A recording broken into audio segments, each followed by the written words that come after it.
dulog na lang, Nobyembre na. Masanto siya kabuwasan sa mga kapatid natin Pangasinense. At bago po natin iwanan ang Oktubre at lumipat sa panibagong buwan, sulitin muna natin ang mga usap-usapan. At ngayong araw po, kasama pa rin natin bilang ating guest co-host ang ating Proud Morning Society, Inday Fatima Inday! Good morning mga day mga dong. Siyempre sa namang Bisaya. Dari sa Luzon, Visayas, ug Mindanao. Ang ganda. Dagang Ang salamat. ganda mo. May mga bakuna. May mga flowers pa. Hanap mo yan sa online. Ang ganda. Si Nanay, bati mo si Nanay. Oh yes, Mama, good morning. Kaya na si Mama nagluto ko dira sa iyang karinderya. Good morning, Ma. Ay, sarap. Nalala ko si Mama niya, di ba? Pag tinatawag daw siya, Inday! Kesa Pagising sa umaga. Kesa bay. Do! Dudo! Diba? O, eto, nakapagpauna na ng kwentuhan. Ito, doon na natin. Kaya naman po, heto na mga kapatid ang madalas sa tanong ng mga marites na... Anong latest? Ito po, pasabog sa ating unang entry. Abay, we're going up, up, up, Pinoy Pride, Alex Ayala, pagbigyan mo na, maaga pa. Ikaw nga, paano yan? Paano? Ano ba yan, Andre? Paano, Ganito paano, kasi paano, yan. Paano tama, Angela? Hindi sa kanya, we're going up. Sa kanya, we're going Going down. Down, down. Parang yung children's songs, we're going down, down. Ay, hindi yun? ko Ay, di alam. ba alam? yun? Okay, okay. Ito po, Pinoy Pride, Alex Ayala. Nako, world's number 53 na nga sa larangan ng teres. Alex, tuloy-tuloy lang. Tila na manifest ng video na ito nung Marso. Naalala niyo po yung nag-viral, yung ang step-by-step na tagumpay ng Pilipina sa tennis sensation na si Alex Ayala. Abay, success mula kasi sa pagiging rank 143 sa simula po ng taong 2025. Umabot na nga ngayon si Alex sa rank 53, ang ranking ng World Tennis Association, WTA, na may score na 1,131 points. Itong si Alex. Kasunod po nito, una nang gumawa ng kasaysayan si Ayala matapos tanghaling kauna-unahang Pilipina na nanalo ng Grand Slam singles match sa 2025 US Open. Bagamat bigong talunin ni Alex ang American tennis player na si Claire Liu sa kanilang match sa ginanap na Guangzhou Open sa China, laban pa siya ngayong araw sa isang doubles match kasama ng Ukrainian partner niyang si Nadia Kitchenok laban sa tandem na pambato ng China at United Kingdom. Alex, good luck at aim higher. Tuloy-tuloy lang dahil ramdam namin, this is your year at tuloy-tuloy lang yung Grand Slam mo dahil, di ba, akala nyo, Pilipina, mananalo sa Grand Slam. Ito na, Alex Ayala na nagpapatunay na totoo, na posible. Walang ibang pupuntahan kundi sa taas. Sabi Yes. nga na, there's no way but up. Oo. Kanta ka paano yung song? Wag na natin anuhin yun. Pero syempre, proud tayo kay Alex Ayala. No, more than anything else, ang ano natin dito is call to action sa ating mga government officials, 'di ba? Sa ating mga namumuno na talagang mag-invest pa sa sports, no, sa mga Filipino athletes kasi kayang-kaya naman natin 'yan. Basta sila ay aalagaan. Mga anak natin, mga atleta. Yes! Mga nagtitrain. Amin pa na ano. At grabe yung suporta kasi ng magulang ni Alex din, mismo kay Alex. Kaya tuloy-tuloy pinatrain siya sa ibang Oh my bansa. God, can I tell you, ang hirap kasi ako, hindi ako atleta by nature. Ngayon, kaya lang lahat ng mga anak ko, Supportado athletes, ngayon ko lang na-realize, grabe pala yung oras, Yes, effort, at sacrifice na Yes. tinutuol ng isang magulang or ng mga magulang na merong mga atletang anak. Kasi wala na akong kilalang weekend. Totoo, di ba? Tapos, everyday nagtitrain sila alone. And I'm sure Yes. Mio went through that also. Eh, ako 10 years old pa lang na anak. Pero na-realize ko lang yung ganitong klase ng tagumpay ay sumasalamin sa bawat buhay na nasasakripisyo ng ating mga kapwa Pilipino, not only the Yes. athletes but their families Correct. themselves. Marami akong kilalam na mga galing ng probinsya, ha? Si Alex kasi, she's already doing so well. Yeah. Maraming galing sa Homegrown, probinsya. homegrown, yes.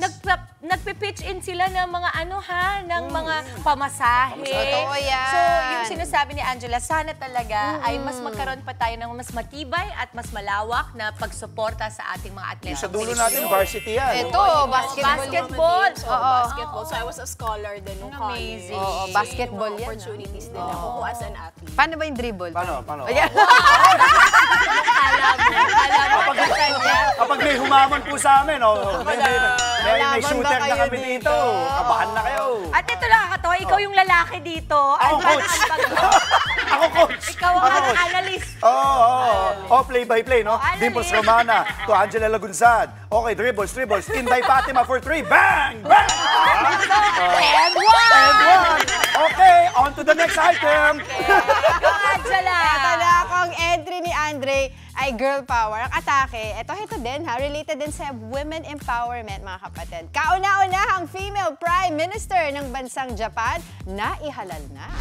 Matapos magkamit ng 237 majority votes, dineklara ng bagong leader ng Land of the Rising Sun si Sanae Takaichi na inilalarawan bilang isang ultra-conservative. Tinalo ni Takaichi ang leader ng oposisyon na si Yoshikoko Noda na nakakuha lamang ng 149 votes. Pinalitan ni Takaichi si Shigeru Ishiba na nag-resign naman kasama ng kanyang buong gabinete matapos lamang ang isang taon sa posisyon. Inspirasyon naman daw ng bagong halal na Japanese Prime Minister si former British Prime Minister Margaret Thatcher. Si Iron Lady. Oo, di ba sa UK, kilalang Iron Lady. Pati hindi lang sa sports world na nag-women power. Ito nga, sabi mo nga, Jel, rise of female leaders around the world. No, kasi it's been a long, ang tawag dito. Oo, di ba? Ang sinasabi natin, male-dominated talaga ang political arena sa Japan. So this is the first time. Kaya parang sabi nga nila, breaking barriers, history in the making. Pero syempre, ang pinakatanong dito would be, kasi nga dahil siya ay conservative, itutuloy ba niya ang magiging mga polisiya sa Japan o there's going to be change na magaganap? Yun yung talagang malaking tanong moving doon. forward. So, pero congratulations kasi sabi nga natin, may babae ng leader sa Japan. And I hope that will inspire and encourage more young women, diba, to also, kumbaga, be inspired na to aspire to be a leader in the future. Ito, another proud moment naman po ang highlight ng ating last item. Kauna-unahang Filipino Music Awards. Dinaluhan ng ilan sa most promising at rising artists ng bansa. Y don't like it, eso me tiene pensando she likes me. Si te quedas conmigo vamos a ser twins. Hoy podemos ganar el Una ng Flinex, sina Colette, Joanna, Maloy, Stacy, Mika, Sheena, Aya at Gwen ng P-pop sensation na Beanie ang kanilang red carpet ready outfit sa pagdalo nila sa event ginanap sa Mall of Asia Arena kagabi. Present din sa pagdiriwang ang multi-awarded at internationally acclaimed group na SB19 na humakot ng ilang awards. Siyempre, hindi nagpahuli at in attendance din ang ating mga kapatid nating Vibe Jocks na sina Ryle Santiago, Anna Ramsey, Quinay Mercado at Dylan Menor. Kasama rin nila roon sina Vibe Jocks Joao Constancia at Kitch Minimoto. Nag-host naman ng show si Vibe Jock Elijah Canlas habang hiniyawan naman si Vibe Jock Maxi sa kanyang performance. Mapapanood sa TV5 ang official telecast ng FMA in 2 parts at ang unang parte ay sa October 25 at 9:45 p.m. Habang ang second part naman sa October 26 at 9:30 p.m. Kaya naman congratulations to all winners at abangan ang iba pang detalye sa mga nanalo sa frontlines sa umaga.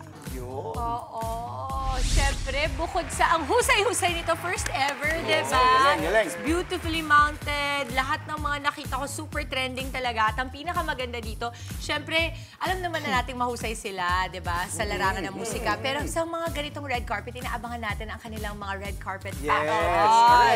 At they did not disappoint. Oh my gosh, talagang naghanda sila and really making a statement. At buhay na buhay talaga ang OPM. Mabuhay ang OPM. Yes. Kaya congratulations po sa mga tatangaling na nanalo sa Filipino Music Awards. At the same time, as lagi natin paulit-ulit, bawal ang piracy, suportahan natin ang OPM Music, mabuhay ang musikerong Pilipino. Samantala, oras po natin, 5:39. At matapos ang ilang trending update na yan, heto na ang ilan pang pabuena mano namin, mga kapatid, para sa inyo ngayong umaga. Mabagal na pagpapatayo ng classrooms ng DPWH. Pinuna ng DepEd. Mga silid-aralang napatayo ngayong taon, 22 lang. Senator Ping Lacson sigurado na ang pagbabalik bilang chairman ng Blue Ribbon Committee ng Senado ayon kay Senate President Tito Soto. At sa showbiz, ina ni Claudine na si Inday Barreto ibinunyag ang umano'y pinagdaan ng pang-aabuso ng kanyang anak mula kay Raymart Santiago. Para naman sa ating midweek food trip, ang ating eat girl na si Maui ay dumayo sa Maynila para tikman ang patok na chicken tenders sa Ligarda. Effects natin yan sa On The Go. Ang ating namang spin gorgeous gal na si Sam Coloso magbabalik but this time kasama ang kanyang bagong love team para sa pinakabagong Signal Play microdrama na My Boyfriend Is My Killer. Makoy De Leon, chikahan naman tayo kasama sila live na live.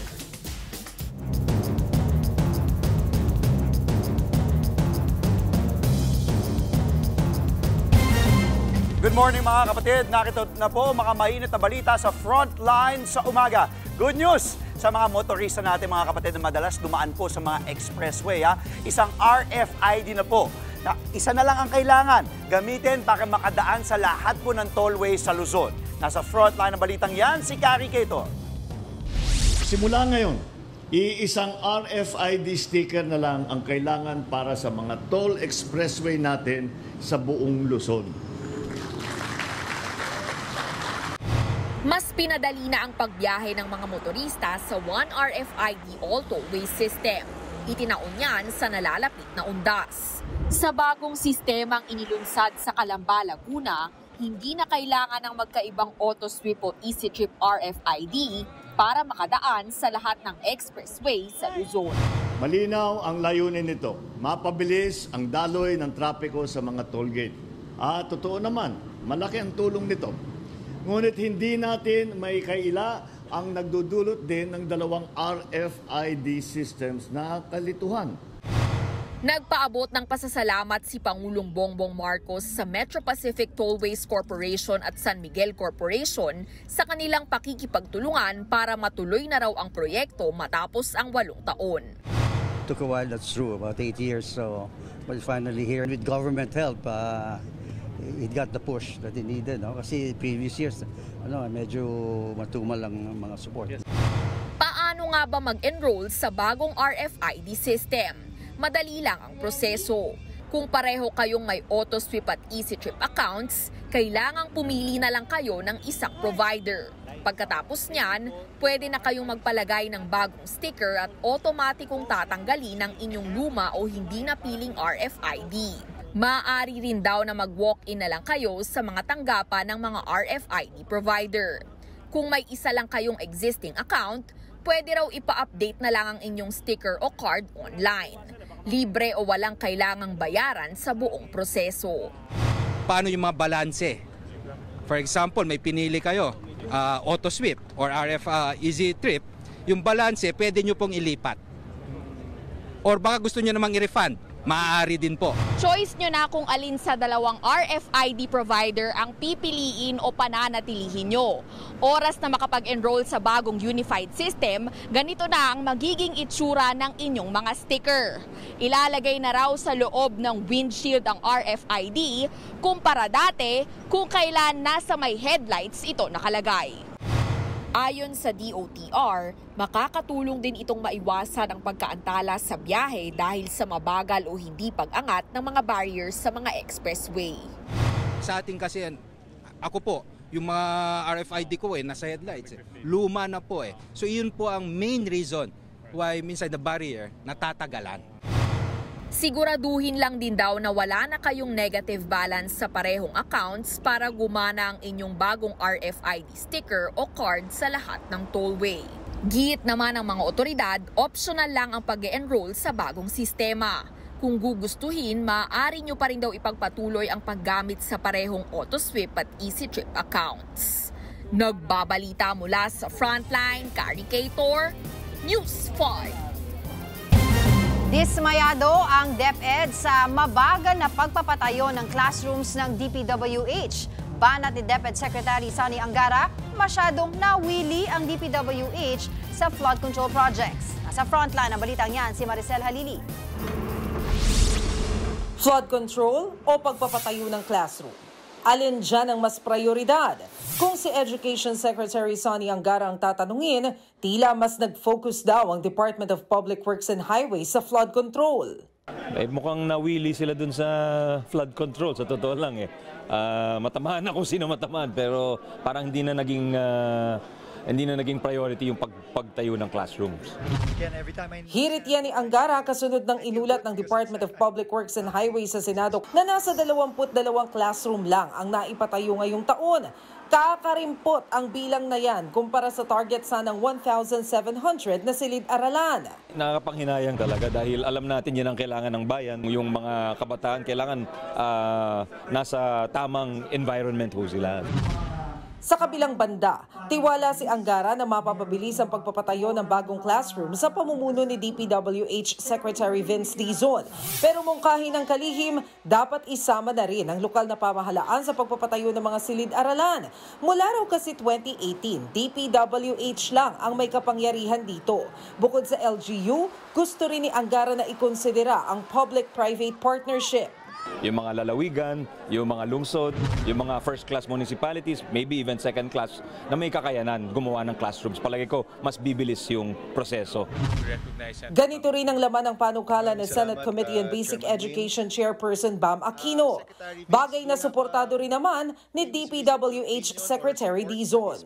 We are in full support of this measure, especially now na 22 pa lang po ang nagagawa ng departamento ngayong taon, kailangan po talaga natin ng tulong. Kasi po, at this rate, it's virtually impossible po na magawa lang po ng DPWH itong kailangan nating mga classroom. Sa kabuuan, higit 150,000 classrooms pa ang kailangan ng buong Pilipinas. 40,000 naman ang target na matapos ng DepEd sa ilalim ng Administrasyong Marcos. Nagbabalita mula sa Frontline, Maricel Halili, News 5. Pinabilis na ng Ombudsman ang investigasyon sa mga maanumalyang flood control project sa Bulacan at Oriental Mindoro. Ayon kay Ombudsman Boying Remulla, may 60 araw para tapusin ang preliminary investigation. Malayo yan sa dating halos 1 taong proseso. Target po nilang makapagsampa ng kaso sa Sandigan Bayan bago matapos ang Nobyembre. Kasama sa iniimbestigahan ang mga proyektong iniulat ng DOJ at ng Independent Commission for Infrastructure o ICI. Kabilang ang mga kontratang umano'y konektado sa ilang kilalang politiko at kontrakto. By Thursday, we will start the preliminary investigation of the cases, the flood control cases filed by the DOJ and the other cases filed by Secretary Dizon and the ICI. Umpisahan na natin yan.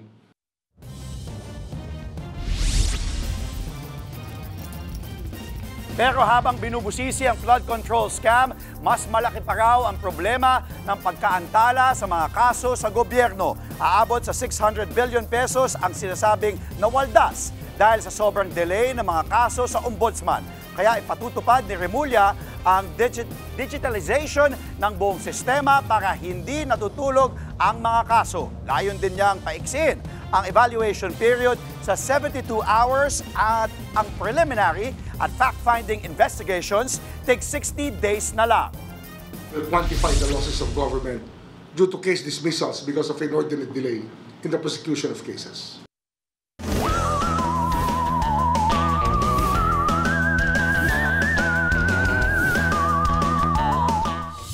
Nakaranas pa rin po ng pagulan ang ilang bahagi ng Metro Manila kahapon. Ano nga ba ang sanhi nito at magtutuloy-tuloy pa ba ang mga pag-ulan sa mga susunod na araw? Alamin po natin yan kasama ang ating resident meteorologist, Weather Tito Alvin, na laging may panahon para sa iyo. Tito Alvin? Good morning, Mami Dibs, at good morning mga kapatid. Ulat panahon na po tayo ngayong araw ng Miyerkules. Mami Dibs, yung mga pagulan natin kahapon ay mga localized lamang or yung mga afternoon showers natin at thunderstorms. Maliwalas naman ang panahon natin sa malaking bahagi ng ating bansa. Maliban lang dito sa areas ng Visayas at ilang bahagi ng Mindanao dahil sa Intertropical Convergence Zone, medyo mataas ang tsansa ng pagulan natin dyan. Easterlies naman ang nakaka-apekto sa natitirang bahagi ng Visayas at Luzon na kung saan mas mainit at malinsangan po ang ating panahon, lalong-lalo na sa tanghali. Yung dating bagyong Ramil ay napakalayo na sa ating bansa at wala na po yung direktang epekto sa atin. Pero meron tayong binabantayang panibagong low pressure area na nandito sa itaas na bahagi ng extreme northern Luzon. Yan po ay huling namata ng Pag-asa sa lying around 370 kilometers north-northeast ng Itbayat, Batanes. Ito po ay nasa high chance na po o mataas ang tsansang maging isang ganap na bagyo ayon sa Pag-asa. If ever yan po ay kikilos, paibaba, papalapit dito sa areas ng extreme northern Luzon at maaari ring lumapit dito sa areas ng Ilocos region. Yan po ay bumababa dahil sa ating northeasterly wind flow na kung saan yan din po ang pumipigil sa tuluyang paglakas nito. Magiging uncertain pa po o marami pa po yung uncertainty dahil nga doon sa lakas ng ating northeasterly wind flow na kung saan yan nga nagdidikta ng lakas at ikikilos nito ang ating binabantayang panibagong low pressure area. Yan po ay babantayan natin sa mga susunod na araw pero dahil nga sa ating intertropical convergence zone, maula po ang panahon natin sa malaking bahagi ng Mindanao at possible po yung ating mga thunderstorms. So luminsan sumisilip naman ang ating araw at yung ating intertropical convergence zone nag-i-extend din po ang epekto niyan dito sa northern Mindanao. Kasama na rin po dyan ang areas ng Bohol, Cebu at ilang bahagi ng Dinagat Islands. Ang natitirang bahagi naman ng Visayas, maaliwalas ang panahon natin maliban lang sa mga pulupulong pagulan at thunderstorms. Medyo maulap din ang panahon natin sa areas ng Palawan na kung saan possible din yung ating mga pagulan tuwing hapon at gabi.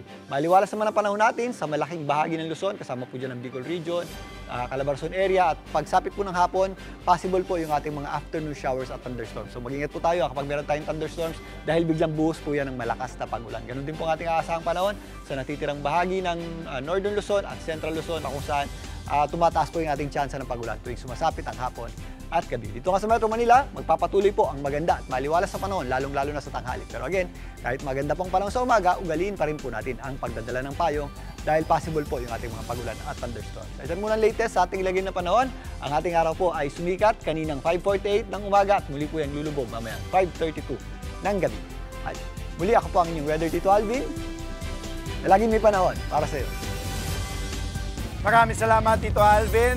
9 na minuto po bago mag-alas 6 ngayong umaga at sa aming pagbabalik, lalaking nagpakilalang abogado na nakit at nanutok ng baril sa nakaalitan niyang motorista. Senator Rodante Marcoleta, sinabol ang DOJ sa pagpapaso-auli nito sa yaman ng mga diskaya. At SB19 humakot ng parangal sa Filipino Music Awards. Marami pa po tayong baon para sa masiksik pa na umaga. Tutok lamang po sa inyong paboritong morning kasalo. Ito ang Good Morning Kapatid!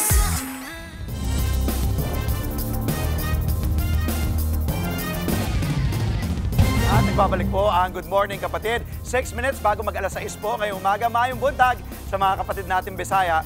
Sa frontline sa umaga, nanigaw, nagmura at nanutok pa ng baril ang isang driver na nakaalitan niyang motorista sa Biñan, Laguna. Nagpakilala pang abogado ang agresibong driver at pilit hiningi ang lisensya ng kaalitan. Nasa frontline na balitang niya, si Gary De Leo. October 16 nang makunan sa CCTV ang AUV na ito na biglang huminto sa gitna ng kalsada sa Biñan, Laguna. Maya-maya, isang galit na lalaking nakapolo ang pumunta sa driver's seat at persang binuksan ang pinto ng sasakyan. Dito na nagsimulang magtalo ang lalaki at ang driver.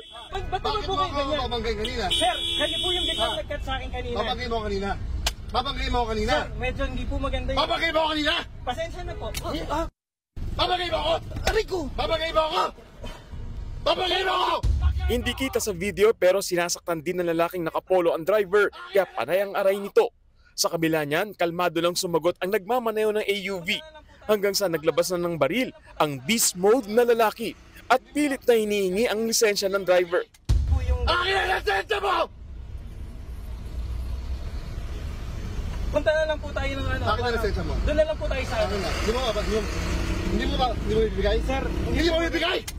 Akin ang lisensya mo! Sir, akin na! Huwag po kayong nagtututok ng baril. Akin na! Papatayin mo ako kanina. Hindi ko kayo papatayin, sir. Sa kabila ng patuloy na pagbabanta ng lalaki, sinusubukan pa ring magpaliwanag ng AUV driver hanggang sa ipinagmalaki ng lalaki na isa siyang abogado. Nung dun po sa pasita pa lang po. Papatayin mo ako kanina. Hindi po. Abogado ako eh! Opo, pasensya. Abogado! Sino ka ba? O, pasensya na po. Sino ka? Pasensya na ho. Hindi ako... Sino ka? Hindi ho ako lalaban sa inyo, sir. Papatayin mo ako eh! Hindi po ako lalaban. Papatayin mo ako! Hindi po, sir. Pasensya na. Akin na! Akin mo! Huwag po kayo nandudura. Akin na! Nandudura kayo sa mukha. Akin na! Babarilin kita. Pilit na nakiusap ang driver sa galit na lalaki na mag-ayos sila sa presinto pero hindi pumayag ang nanggagaliiti pang motorista. Ganito po, punta na lang po tayo police station. Hindi, akin na. Police station na lang po akin tayo. Na. Doon na tayo sa police station. Tawag ang polis. Wala po akong contact, sir. Akin na. Wala po akong contact. Akin ang cellphone mo. Wala po akong contact. Akin na! Wala nga po akong contact. Tiyembong nagre-record sa kanyang cellphone ng driver ng AUV, kaya nakuha ang buong audio ng pangyayari. Bago ang konfrontasyon, nagkagit-gitan na ang dalawang motorista. Ilang minuto pa ang lumipas bago nakaresponde ang mga pulis at naawat ang armadong lalaki. Ang nangyari doon, nagkaroon ng gitgitan sa may boundary ng San Pedro at ng Binyan. So hinabol ni suspect si victim, nakaabot sa may barangay Kalalay ng Binyan. At nung na-corner na siya, dito na naglabas ng baril. Kasi yung baril niya nakasuksok pa sa waist eh. So pinakiusapan ng tropa na isurrender yung baril, sinurrender naman niya. At dinala na rito sa police station. Dito na napag-alamang peke lang pala ang baril ng lalaki. Peke rin ang pakilala niyang isa siyang abogado matapos ang pag-alamang isa siyang legal researcher sa San Pedro Regional Trial Court. Isinumbong na ang insidente sa kanyang pinagtatrabahuan. Ayon sa Binyan City Police, tama ang ginawa ng AUV driver na hindi niya ibinigay ang kanyang lisensya. Unless authorization ng batas na mag-confiscate ng driver's license. Una-una, kapag sila ay nagtatrabaho sa LTO or police na deputize ng LTO, so pwede mong isurrender doon yung driver's license. Desidido ang biktima na kasuhan ng grave threat at paglabag sa Comprehensive Firearms and Ammunition Regulation Act, ang maangas na court employee. Suspendido na rin ang 70 araw ang lisensya ng suspect at pinagpapaliwanag na rin ng Land Transportation Office. Nananatili ring malaya ang suspect matapos magpiyansa. Nagbabalita mula sa frontline, Gary De Leon, News 5. Sa pool sa video ang karambola ng 11 sasakyan sa Aklan. Oh my God, may nakulong!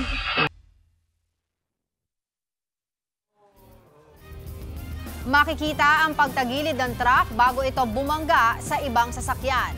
Base sa investigasyon, papuntang Katiklan ng truck nang mawalan ito ng preno. Sinubukan ng truck driver na iwasan ang motorsiklo sa harapan kaya ito tumagilid. 6 ang sugatan sa aksidente. Nakakulong na ang truck driver habang patuloy ang investigasyon.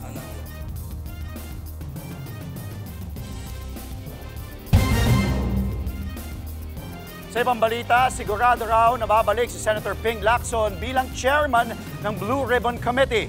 Sa eksklusibong panayam sa One Balita Pilipinas, sinabi ni Senate President Tito Soto na 100% daw babalik bilang chairman ng Blue Ribbon si Lacson. Nakarating daw kay Lacson ang kagustuhan ng mga senador maging ng publiko na pamunuan niya ulit ang komite. Posibleng yan daw ang dahilan kung bakit kinonsidera ni Lacson na bumalik. Magkakaroon daw ng pulong ang mga senador tungkol dito. Matatandang nagbitiw si Lacson sa Blue Ribbon Committee dahil may ilang senador daw na hindi nagustuhan ang direksyon ng investigasyon sa flood control scandal.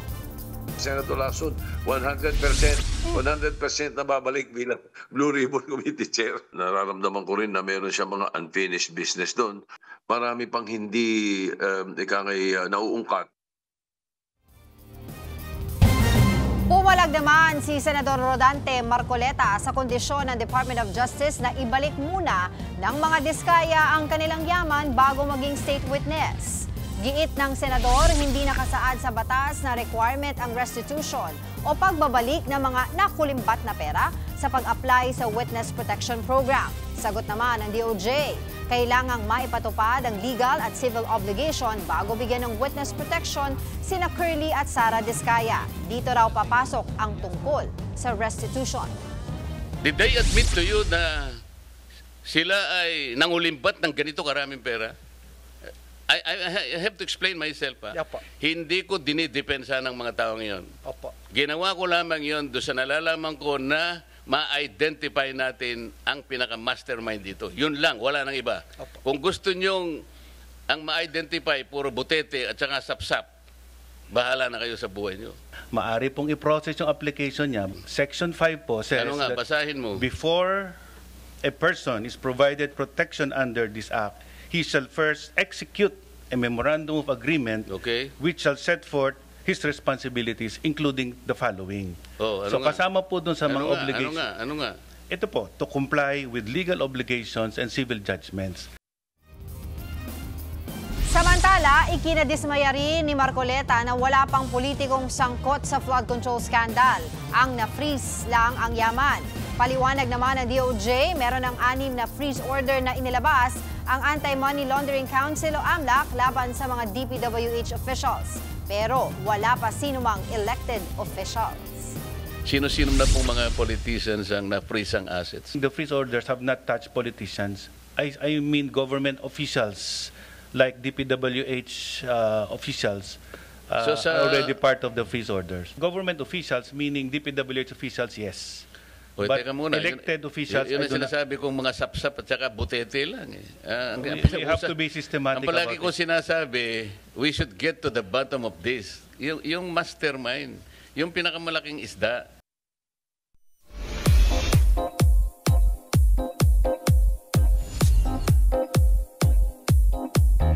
Ibinunyag ni Inday Barreto ang umano'y pinagdaanang pang-aabuso ng anak niyang si Claudine mula kay Raymart Santiago. Sa panayam ni OG Diaz sa kanyang YouTube channel, sinabi ni Inday na nakikita pa raw ng kanilang mga anak ang pang-aabuso umano ni Raymart kay Claudine. Tinawag pa ni Inday na satanas si Raymart, pero mabilis namang pinabulaanan ng kampo ni Raymart ang mga paratang. Ayon sa kanyang mga abogado, hindi totoo at slanderous ang mga alegasyon ni Inday. Paalala rin nila, umiiral ang gag order mula sa Family Court ng Mandaluyong noon pang 2023. Patuloy raw itong sinusunod ni Raymart. Babala pa ng kampo ng aktor, anumang paglabag dito ay maaaring mauwi sa legal na aksyon. Humakot naman po ng parangal ang P-Pop Kings SB19 sa kauna-unahang Filipino Music Awards. 6 awards in total ang nakuha ng SB19. Kasama dyan ang People's Choice Awards for Artist, Pop Song of the Year para sa kantang Dungka, at Artist of the Year. Winner din ang 4 of Spades ng Rock Song of the Year para sa kanta nilang Aura. R&B Song of the Year naman ang kantang Marilag ni Dionella at Song of the Year ang kantang Multo ng Cup of Joe. Nag-perform naman sa event ang Bini, pati na sina Apple Diab, Vibe Jock na si Maxie Anderson, rapper na si Glock 9 at marami pang iba. Mapapanood ang full official telecast ng Filipino Music Awards dito po sa TV5. This Saturday, 9:45 p.m. ang Part 1, habang sa linggo naman po ang Part 2, 9:30 p.m.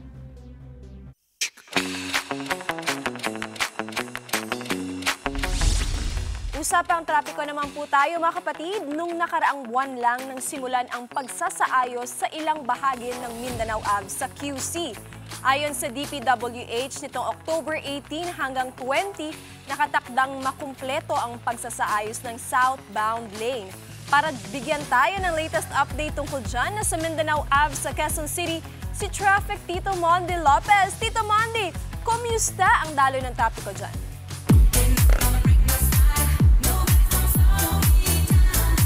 Inday, maayong bundag. At kumusta man imong pagmata? Guwapa. O, tama ba yun? Ayan, Inday. Team Commute, kaway-kaway sabay. Nag-practice tayo ng Bisaya para sa day 2 ni Inday. So, good morning kapatid. Ito muna, pakita muna natin itong traffic.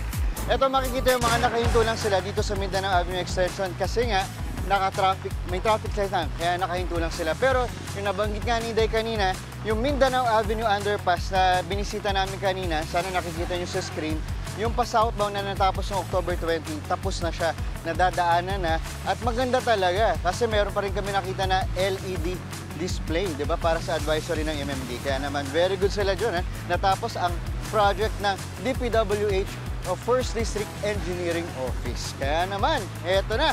Commute-stahan tayo, mabilis lang. Commute-stahan. Sir! Sir, good morning. Sir, tara.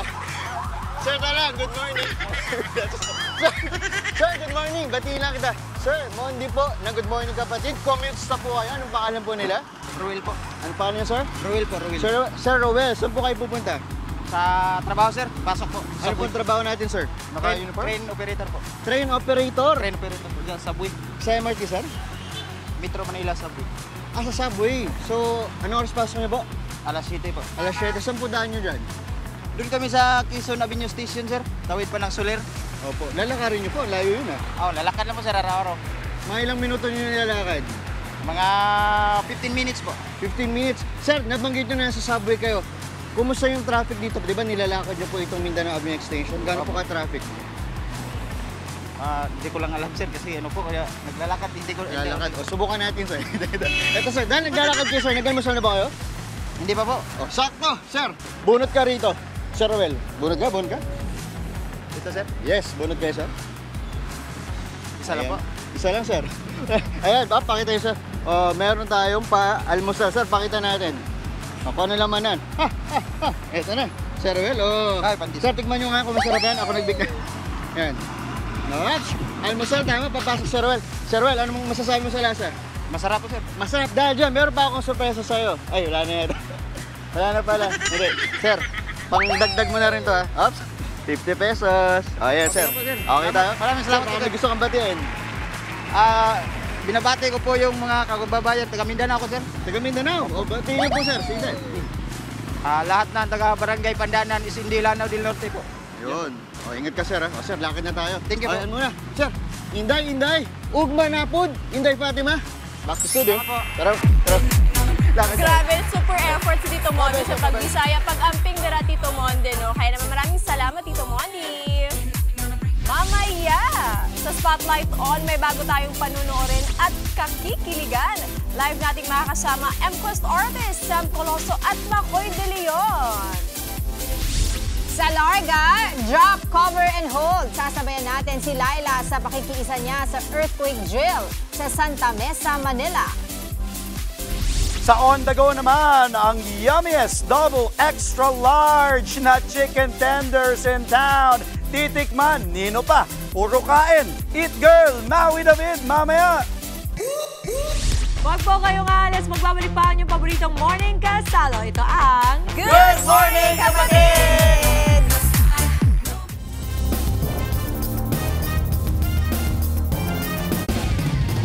Babalik po ang Frontline sa umaga sa Good Morning Kapatid. Patay sa pananaga ang isang lalaking senior citizen sa Mati, Davao Oriental. Suspect sa krimen ang lasing niyang anak na di raw nabigyan ng pera. Aniya sa Frontline sa balita si Bril Montalvo ng News 5, Mindanao. Duguan, wala ng buhay at halos mapugutan ang 71 anyos na lalaking ito nang madatna ng mga pulis sa kusina ng kanilang bahay sa Mati City, Davao Oriental. Ang suspect sa krimen ang kanyang 36 anyos na anak. Ayon sa mga pulis, lasing ang suspect nang makipagtalo sa ama dahil hindi siya binigyan ng pera. Humantong yan sa pananaga. Problemado umano ang biktima mula nang iwan ng kanyang asawa at anak dahil sa bisyo. May previous records po siya as a drug user. Mayroon po siya sa CADAC list at sa barangay list ng drug personality sa Mati. Agad namang nahuli ang salarin. Nakumpiska sa kanya ang lagaraw o itak na ginamit sa pananaga. Aminado naman siya sa krimen. Nagawa lang umano niya ito dahil madalas umano siyang ginugulpi ng kanyang ama nung bata pa siya. Ang patay, wala ko nagmahay. Ito yung ginawa siya patay. Desidido naman ang ina ng suspect na sampahan ng reklamo ang kanyang anak. Ako kayo. Saya tapos kung ba naman, manit ko kadawat ng ngayon anak niya. Ito palang kamus upak sa kuwaga hapon nga. Ito ayaw dirig uli. Nakakulong na ang suspect at mahaharap sa reklamong parricide. Nagbabalita mula sa Frontline, Bril Montalvo, News 5, Mindanao.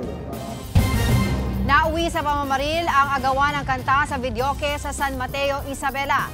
Base sa investigasyon, nag-iinuman ang biktima at ang suspect sa birthday party. Habang kumakanta raw sa videoke, ang suspect ipinasa niya ang mic sa biktima. Kumanta naman ang biktima pero nagalit ang suspect dahil inagawan daw siya ng kanta. Dito na niya binaril sa dibdib at likod ang biktima na agad naman nasawi. Tinutugis na ang tumakas na suspect. Samantala, natapos na po ng Department of Justice ang preliminary investigation sa kaso ng mga nawawalang sabungero. Hihintayin na lang ng respondents at complainants ang desisyon ng piskalya kung iaakyat na ba ito sa korte.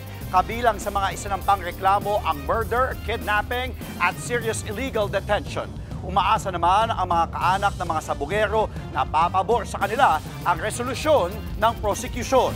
Ang kampo naman ng negosyanteng si Charlie Atong Ang na itinuturong mastermind sa krimen, gustong maibalik sa CIDG ang reklamo para muling maimbestigahan. Naniniwala silang hindi sapat ang ebidensya laban kay Ang.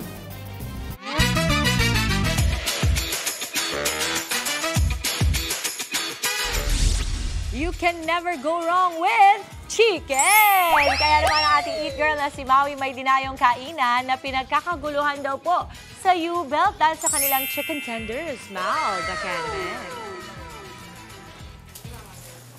Wow! Good morning, Mama James, at good morning sa ating mga kapatid. Ako talaga ang tanong ko, nakakita na ba kayo ng ganitong kalaking chicken tenders? Ito yung tinatawag nilang double XL na kanilang chicken tenders na sikat nga po dito sa U-Belt at dito yan sa Opaus Chicken, dito sa Legarda, Manila. At ito nga actually, nagpiprito rin tayo ngayon, nakikiprito tayo, ayan na siya. 'Di ba? Crunchy, crunchy. Oh my gosh, napakasarap. So, ilalagay muna natin dito. Palalamigin ko muna yung isang yan. Pero, itong ibang malalaki, ilalagay na natin dito. Wow, alam nyo, mga kapatid, ako first time ko, ang dami ko na nakain ng chicken tender sa buhay ko dahil may mga kids din ako. Pero first time ko nakita ng ganito kalaki. Okay, tara mga kapatid. Meron pang mga nakaready sa ating pagkain doon. Kaya punta tayo doon. Halika po. Para alam nyo naman, hindi tayo naman dito sa On The Go gustong-gusto natin tumitikim ng mga masasarap at shredding na food. Hindi tayo magpapahuli. At eto na nga, nandito na si Miss Ishi. Hi, Miss Ishi. Ayan, hi ka sa ating mga kapatid. Hello po. Good morning po. Ayan, so si Miss Ishi ang kanilang operations manager dito sa Opaus Chicken. Miss Ishi, upo na po tayo. Okay, so ito po mga kapatid, ito, sila Miss Ishi, nag-start sila ng business nila, ng kanyang parents, kasi lahat sila mahilig sa chicken. Pero nakakatuwa dito, kakaiba kasi ang lalaki ng chicken, sobrang laki at nagsisimula siya sa 269 pesos. Mga kapatid, again, 269 pesos lang, pero may kasama na yung rice, lots of rice, at sauce na of your choice. Okay, kwentuhan niyo pa kami tungkol sa inyong produkto. Maliban sa double XL yung mga chicken fingers, meron din kayong sauce na kayo gumagawa. Yes po. Sarili po naming ingredients and homemade po talaga lahat ng sauce. Homemade. Kaso kasama kapag nag-i-invent kayo ng mga iba-ibang klaseng sauce. And you have, yes. Pinapasok po ng mom ko sa panlasa po namin ng mga anak niya po. Perfect. Yun naman talaga yung magandang way to test, no? Okay, Ishi, yung sauces nyo, 7 sauces. So maraming pwedeng pagpilian ng ating mga kapatid. Okay.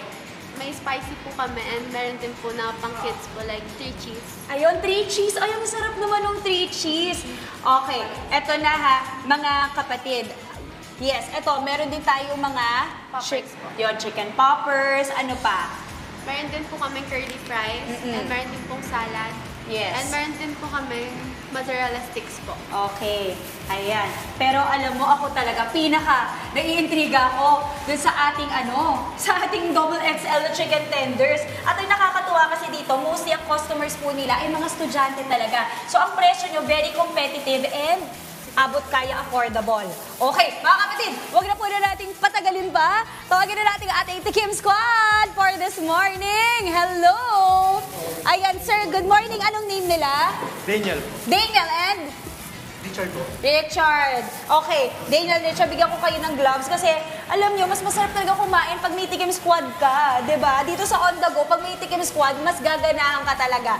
Okay, gusto ko lang i-flex po mga kapatid. Bakit sila trending? Kasi tingnan nyo naman, gaano siya kalaki. Mas malaki pa siya sa, I think, haba ng mukha ko, no? Sobrang laki, sobrang crunchy. Tapos, ang bestseller nila itong OG sauce. Ayan, kita nyo. So, ito yung kanilang special. Yes po. Special sauce. So, syempre, hindi pwedeng i-reveal. Para po siyang raisin cakes po. Okay, raisin cakes? Yes po. Oh, okay. Pero nag-add po ng spices yung mom. Okay. Ito na. At ito yung the best part. Syempre, i-dip natin yan, mga kapatid. Okay, kain na po tayo. Tikim Squad. Uy. OMG. Wow! Sabi sa akin ng producer ko, good luck daw. Kasi nga naman, paano mo ito kakainin? Paano ba ito kinakain? Ayan yung mga sauce nila. Tingnan niyo yung sa kanila. Wow! Look at that. Sa inaw, garlic mayo. na isa rin sa bestseller. Okay, good luck? Good luck! Good luck po sa atin! Laki.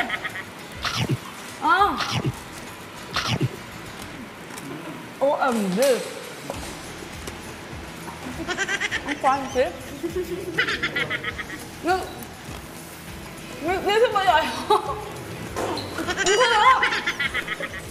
Hindi ko makahagka kasi ang laki niya eh. Pero oh my God, sobrang crunchy. Ang sarap ng sauce niya. Maanghang na medyo manamis na may konting tamis. Ang sarap ng combination ng sauce niya. Tapos makikita yung mga kapatid, yung chicken sa loob. Chick-chick po talaga. Oh my gosh, paano mo ito mauubos? Para sa akin ha, yung 269 nyo, it's good for sharing. Kasi ako hindi ko ito kaya ubusin. Kaya ko i-share ito sa anak ko, diba? Okay, eto na. Ang aking Tikim Squad na friends dito at mga kapatid, ako talaga nagpaparate po ako tuwing umaga. So, i-rate natin from 1 to 5, 5 being the highest. Ano ang rating nyo sa Double XL Chicken Tenders dito? Para sa akin 5 siya kasi nami-meet niya yung parang expectancy ko sa chicken, yung juiciness. Juiciness. Yung crispiness ng coating.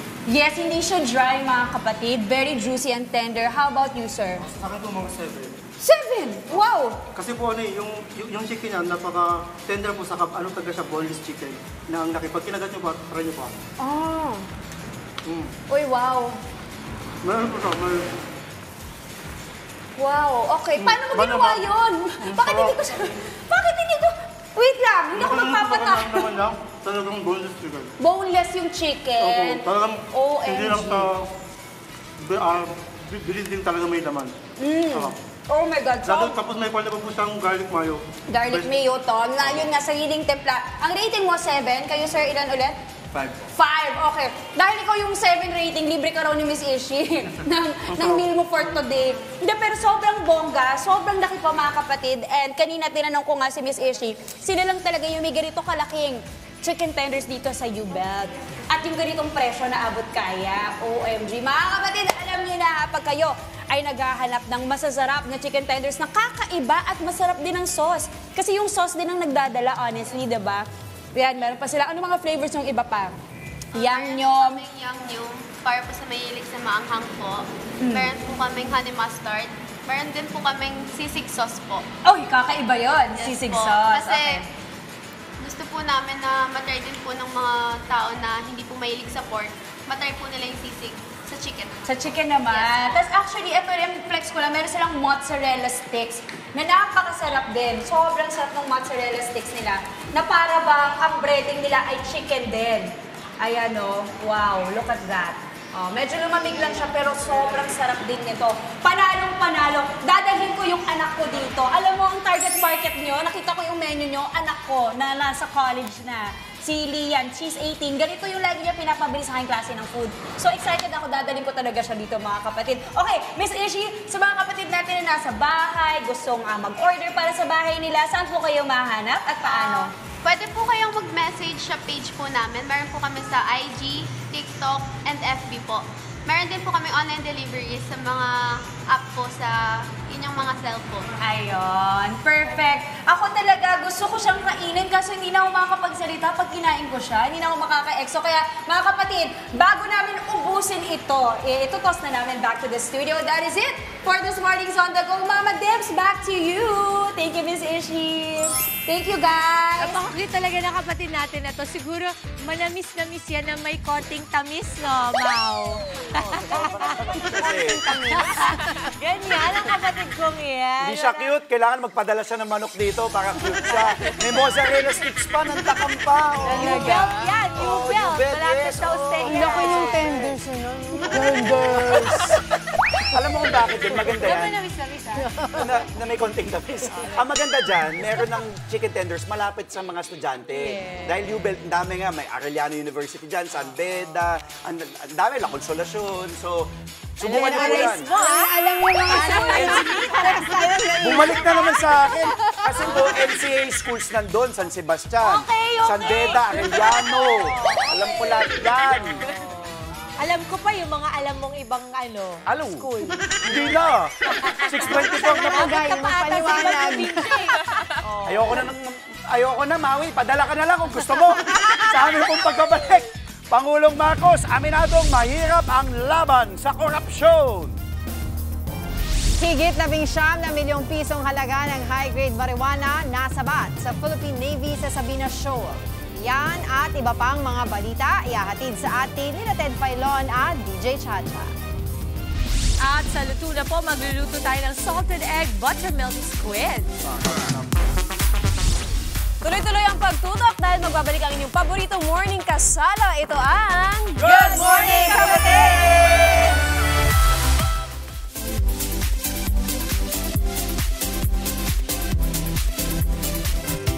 At nagbabalik po ang... Good Morning Kapatid! Seafood naman tayo this time. Gawing extra po ang simpleng luto sa pusit. O, sinong mahilig sa pusit? Ako din. Gusto ni Papa Bian ng nakaihaw. Yan. Bakit daw laging tamad yung pusit? Bakit? Bakit? Bakit? Kasi. Pusit. Bakit daw? Bukas absent si Angela. Dapat tayo, di mo pinapalakpakan yung mga jokes. Palakpakan tayo. Alam mo na nagpatawa ka, sabi ni Inday. Siyempre di siya laging nandito kaya na-enjoy pa niya. Okay, sige. Hype girl yan, hype girl. Okay, eto po ang lulutuin natin, salted egg buttermilk squid. Okay, hinahinay lang po sa matataas ang cholesterol, hindi po para sa inyo ito, ha? Tunog sosyal pero simpleng-simple lamang pong lutuin ang mga sangkap natin. Siyempre, nandyan po ang ating pusit. Ano? Harina, asin, paminta, butter, bawang, sili, salted egg seasoning. O kung pwede, wala naman po kayong salted egg seasoning, pwede po yung dinurog na salted egg, i-mash na po. Oo. Evaporated milk at powder seasoning. Ang paraan po ng pagluluto, titimplahan ang squid gamit po ang harina, asin at paminta. Tapos ito po yan. Naprito na po natin ito. Oh, tingnan mo kung gaano ka, ano yan, golden. Wow. We're going up, up, up. Mahulog eh. Sa kawali. Ito naman, magigisa na po tayo. Uy, napakagaling naman, Aredia. Ganyan eh. Hindi ka ba sinasabihan ni Pawi pag umuwi ka na amoy ginisa ka? Okay. Hindi ba naman? Okay. Ibigisa natin ang bawang at sili sa butter. Wow, galing ah. Tama yan, ganyan. Napakita ni Tito Andre na kayang-kaya ng mga lalaki magluto. Natutunan ko sa iyo yan. Ganyan. Saka kumpiyansa lang, relax lang. Para hindi ninenervyo. Si Andre pa ba? Punong-puno ng kumpiyansa. Nasobran na. Nakakabahan yan eh. Unless magtawag tayo ng beauty queen dito, tanggal ang kumpiyansa yan. Pawi, good morning, love you. Tukusi. Ito naman, joke lang yan. Lagay ko na to, lagay ko na. Sobrang guilty mo naman. Nanginginig na. Ito na ba? Ito na. Ayan na. Monty, hindi ka nakakatulong. Sana malate ka muli. Huwag siyang malilit. Wala tayong space. Go, Andre! Go, Andre! Bakit ganyan ang sound? Go, Andre! Pakita mo nga. Ayoko ma-last day. Yan, lagay na natin lahat yan para masaya. Yung mga mahilig. Gusto ni Mama Chick Taas kamay, mga mahilig sa manghang, sa sili. Yan na. Okay, liquid seasoning, salted egg seasoning. O kaya, ito naman pong minash natin na itlog na maalat. Lagay mo na. May nagbukbang na naman ito sa Kaya nauubos yung pagkain natin. Wala pa ba? Sarap ng salted Good morning. Oh, yes. egg, tas kamatis. Ay, sarap. Yan ang ulam ko kahapon. Isang araw. Okay. Tapos kakamay. Alam mo naman. Ayan. So kung wala po kayong salted egg seasoning na nabibili nyo po sa grocery, sa palengke, pwede po yung minash na salted egg. Ganyan ang itsura po niyan. Ito po, ayan, nakikita natin sa ating mga TV. May gusto ko sabihin, babatiin, sabi mo. Hindi, gusto ko lang batiin lahat ng mga nanonood sa Luzon, Visayas at Mindanao. Kasi mga ganitong araw talaga, lalong-lalo na it is Wednesday. Wednesday, no? yes. Midweek, ito yung pahirapan 22. gumising kasi akala mo patapos na yung linggo pero hindi pa talaga.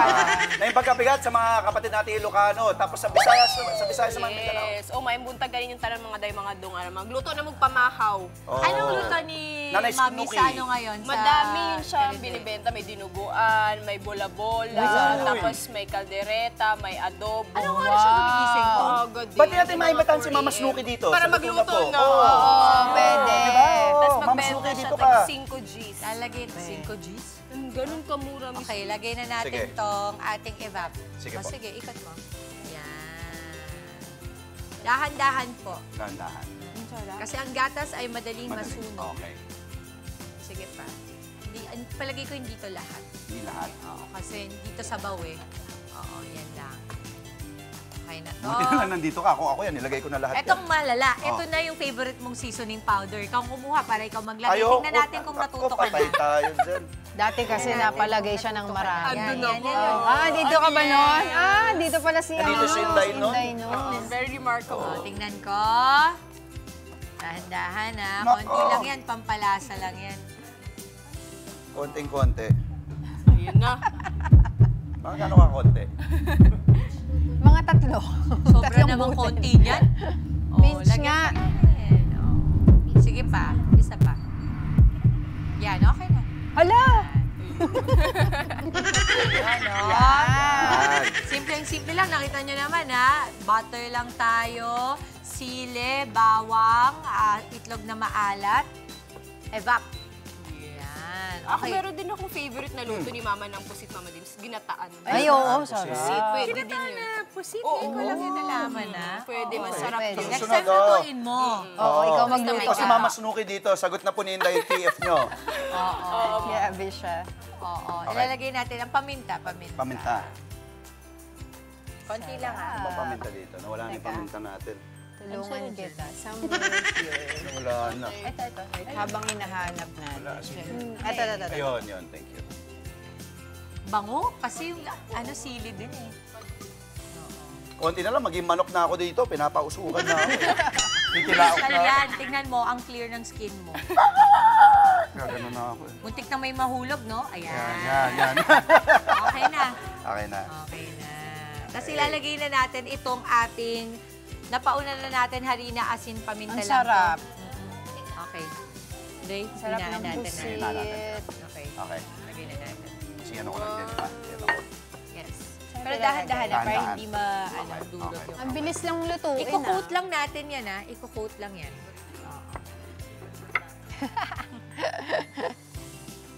Yan.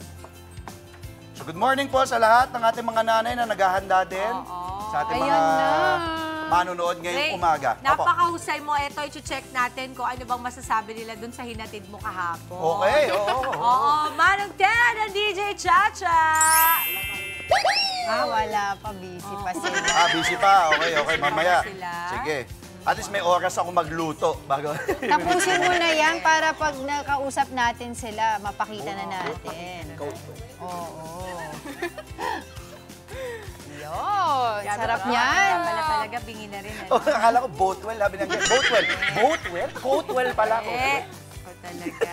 Uy, kamusta po sa lahat ng mga taga Tuwi, Batangas? Ayan, Hello Tuwi, po. Batangas at Nasugbu, Batangas. Mga Batanggenyo. Good morning po mga kapatid. Sa mga nasa bus, papasok. Ingat po kayo sa biyahe. Ingat kayo magdasal, ha? Ayan, lagay mo na Ilagay dito. na natin. Ako na. Okay. Plating master. Nako. Hindi na si si Mama Dims. Boss. Yan na. Ang ganda ng pagkaka-coat mo, Dre. Oo. Maganda. So, good job siya. 5-star for Very good siya. Naku, alam mo, pwedeng pang Bicolano itong lutong ito. Sarap. Kasi Oo, diniretso tama. yung Love. Mahilig ka ba sa maanghang, Inday? Konti lang. So, ang iingatan nyo po, mga kapatid, ay yung maparami yung sauce kasi maglalabsa yung squid. Dapat ilalagay nyo lang siya pagka medyo okay na yung sauce nyo para ma-retain pa na medyo crispy. Oo, kasi na pre-fry mo na nga pala yun. Tapos, pag nagpe-plate kayo, always start from the middle. It's true. Kasi para bumubuka siya, hindi siya para, lalo pag ok kayo, yung OC kayo, pag sinimulan nyo sa kanan yan, tapos yung pagkain hindi umabot sa kaliwa, malaki pa, wala na. So, always start from the middle. Okay. May natutunan naman ako ngayon. Lalagyan daw natin itong parsley. Sure. Pang-garnish. Yan. Good job, Ge. Good job. Sarap yan, may kanin. Sakto. Okay, saktong-sakto naman. May kanin. Puntahan na natin si Manong Ted and DJ Chacha. Hello!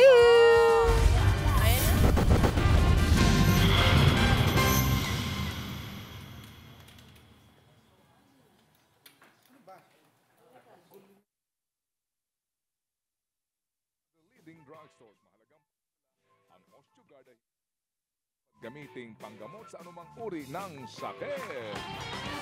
Yan ang ating dapat na ibigay kay Angela. Yan. Nasaan na sila Manong Yo! Ted? Live na live po tayo. Hello Manong Ted and DJ Cha. Ano pong masasabi nyo sa kahapon naming pinadala? Naku, ano kumusta? Masarap ba? Ay naku, napa-order ako ng beer. Ay!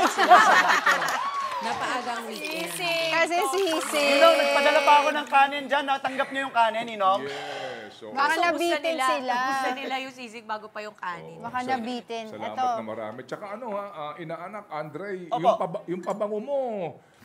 Nakauwi na ako, nakaligo na ako, hindi pa naaalis. Hindi pa na natanggal. Pinessage ko rin si Andre. Sabi ko, ano yung mamahaling pabango mo? Ano Bawang mamahalin? sibuyas. Familiar sa akin eh. Amoy white flower. Ako yun! Tsaka si Mama Dims, mahilig kami mag-white flower. Manong Ted, magpapadala daw kayo sa amin ng yung para sa kasukasuan. Oo, yung osteo, masakit sa iliko. Pero regalo si Manong Ted kay Angela. Yes! Kung tatanggapin ko yan. Oo, narinig ko yun kahapon, Manong Ted. Dahil, bati mo naman si Ninong. Babatiin ka daw. Manong Ted, may buntag ang DJ Chacha. May buntag. Kagandahan. Kagandahan. Para kay Fatima ay Boss Max. Ay, Para kay Andre ay Brum Brum. Kasi mo mapapabra. Hindi ko in-expect yun, Manong Ted. Kasi kay Angela, Osteogard. Dalawa. Kay Fatima, Boss Max. Kay Andre, Brum Brum. Sa akin, pera. Pera. Bibigyan ko si Dimples ng Ultabayo. Ultabayo. Ultabayo. Akala ko bibigyan ko ng Maxi Care Prima Car. Sige, anyway, ano niluluto Gusto ko yung binibigay ni Happy Anonymous. Ang niluto po namin ngayon, Manong Ted, ay salted egg squid. Buttermilk squid. Ayan. At Manong Ted, mataas ba cholesterol mo? Sorry guys, I would just like to say na si Boy right here, wala pa siyang maintenance. Wow! Idol! Oo, sana all daw, Manong Ted. Kasi si Andre, next year palagay ko mag-maintenance. Uy, easy. Manong, tinan nyo, Ninong, lalagyan natin ng garnish to, ng parsley. Ito, tapos babato na namin sa inyo. Yan. Sige, so ano ba yan? Pusit? Opo. Kasi nga squid no? Opo. Okay, sorry. Malamang. Ayun na nga, Manong. Malamang. May joke si Angela. Wala na. Bilisan mo, anong joke mo? Ay, wala po. Kanina pa po yun. Naulit lang. Uy, wala naman pang jokes sa Naulit na yun eh. Sabi ko kasi bakit minsan tamad ang pusit. Bakit? Kasi lagi silang nakaupo. Pusit, gano'n. Uy, nakakatawa naman kasi yun. Ito naman si Manong Ted. Mare, 10/10 sa akin yung joke mo, Angela. Sumakit na. Sumakit na ulo ni Manong Ted. Manong, bago pa uminit ang ulo mo at mapa-maintenance ka. Pasok na po. Kunin nyo na. Ako na bahala dito. Ako na bahala. Guard! Diyan ako believe kay Angela. Oo, ano? Ang lakas ng kanyang sense of humor. Rumor. Ito ang News 5 sa 105.92 FM, RPTV 1PH at maging sa TV5. Ito ang galipunan ng mga pinakamalalaki at pinakaimportanteng balitang dapat nyo malaman. Magandang umaga po. Ako po si Ted Filon. Ako naman po si Zarina Guevara. At ngayon sa ating pong pangunahing balita, sinampahan po ng kasong katiwalian at pandarambong sina dating Pangulong Rodrigo Duterte at Senador Bongo. Bitbit ang kahon-kahon ng mga dokumento. Mismong si dating Senador Antonio Trillanes Dafort ang siya naghain po ng reklamo sa tanggapan ng ombudsman kahapon. Ito nga pinag-uugat raw sa umano'y mga pang-aabuso ni Duterte at Go sa kanilang posisyon para mapunta umano ang nasa 7 bilyong pisong halaga ng infrastructure project sa CLTG Builders na pagmamay-ari ng ama ni Senator Bongo at sa Alfrego Builders na kapatid po naman ng senador. Halos 200 kontrata daw ito. Nakaramihan ay nasa Davao Region at Davao City at hindi lamang flood control projects kundi pati road widening projects.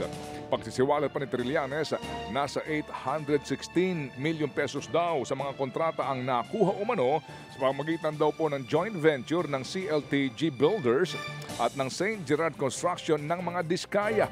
Una pong sinabi ni Ombudsman Boying Rimulya na binibigyan umano ng proteksyon ng mag-asawang Diskaya si Go. Pero depensa po naman ng senador, nililis lamang daw ni Trillanes ang atensyon ng publiko sa issue ng flood control. Alam naman natin na magkadugtong ang bituka ni Bongo at Duterte, kaya hindi niya pwedeng ipagkaila na hindi na impluwensyahan ito. Bawal po ito, di ba? Hindi mo pwedeng bigyan ng kontrata yung tatay at kapatid mo. You are barking at the wrong tree. My conscience is clear. Unlike him, panlabas o panloob, pati konsensya niya madumi. Yan po ang tinig nila dating Senador Antonio Trillanes IV at Senador Bongo. Sa naturang press conference din po sa Senado, binanggit po ni Senator Bongo na ito'y maganda pakakataon para po magkaalaman na sa ang mga ibinibintang sa kanya na umano'y pawang walang katotohanan. Samantala, pinaspasan o pinapapaspasan na ng Ombudsman ang investigasyon sa mga maanumalyang flood control projects sa Bulacan, Magig sa Oriental, Mindoro. Ayon kay Ombudsman Boying Rimulya, may 60 araw para tapusin ang preliminary investigation o PI. Malayo po yan sa dating halos 1 taong proseso. Ang target nila makapagsampa ng kaso sa Sandigan Bayan bago matapos ang Nobyembre. Kasama sa iniimbestigahan ang mga proyektong iniulat ng DOJ at ng Independent Commission for Infrastructure, kabilang pong mga kontrata daw na konektado sa ilang kilalang politiko at contractor. Pero habang binubusisi ang flood control scam, mas malaki pa raw ang problema ng pagkaantala sa mga kaso ng gobyerno. Aabot umano sa 600 billion pesos ang sinasabing nawaldas dahil sa sobrang delay ng mga kaso sa ombudsman. Kaya ipatutupad ni Rimulya ang digitalization ng buong sistema para hindi na matulugan ang mga kaso.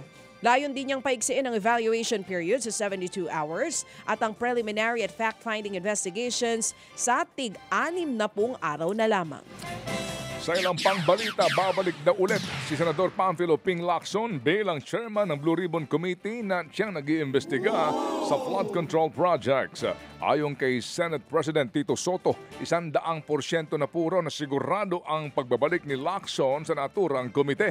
Kwento ni Soto, nakarating daw kay Lacson ang kagustuhan ng ilang senador at maging ng publiko na hawakan niya ulit ang Blue Ribbon Committee. Tingin din ni Soto may unfinished business pa rin si Lacson sa naturang komite.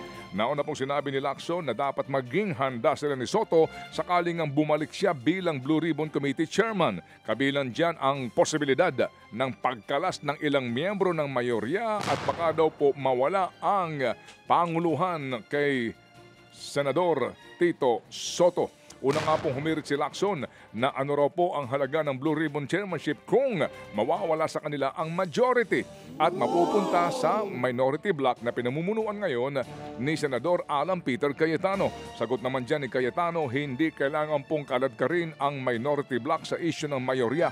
Maliwanag na po daw ang dahilan ng pagbaba niya sa pwesto ay dahil sa mga hindi kontento mula sa Senate Majority, bagay na inamin po naman daw mismo ni Lacson. Sa November 10, nakatakdang isapinal ang pagbabalik ni Lacson sa Blue Ribbon Committee. Sa gitna po ng issue ng katiwalian sa gobyerno, aminadong Pangulong Bongbong Marcos Jr.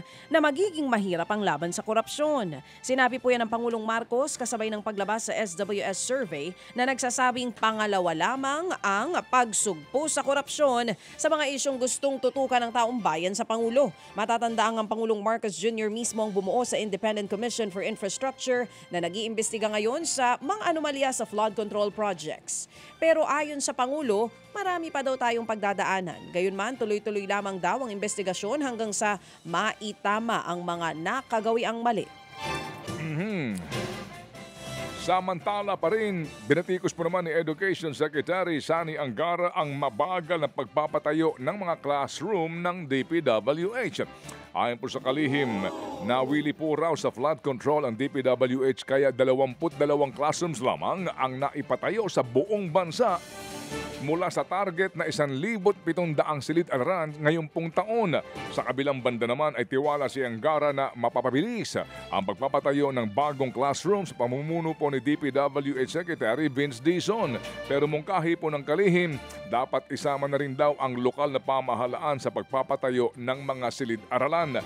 Mula raw kasi 2018, DPWH lamang daw ang merong kapangyarihan dito. Bukod sa LGU, gusto rin daw po ni Angara na ikonsidera ang public-private partnership sa kabuuan higit na 150,000 mga classrooms ang kinakailangan pong itayo sa buong Pilipinas. 40,000 naman ang target na matapos ng DepEd sa ilalim ng pamahalaang Marcos.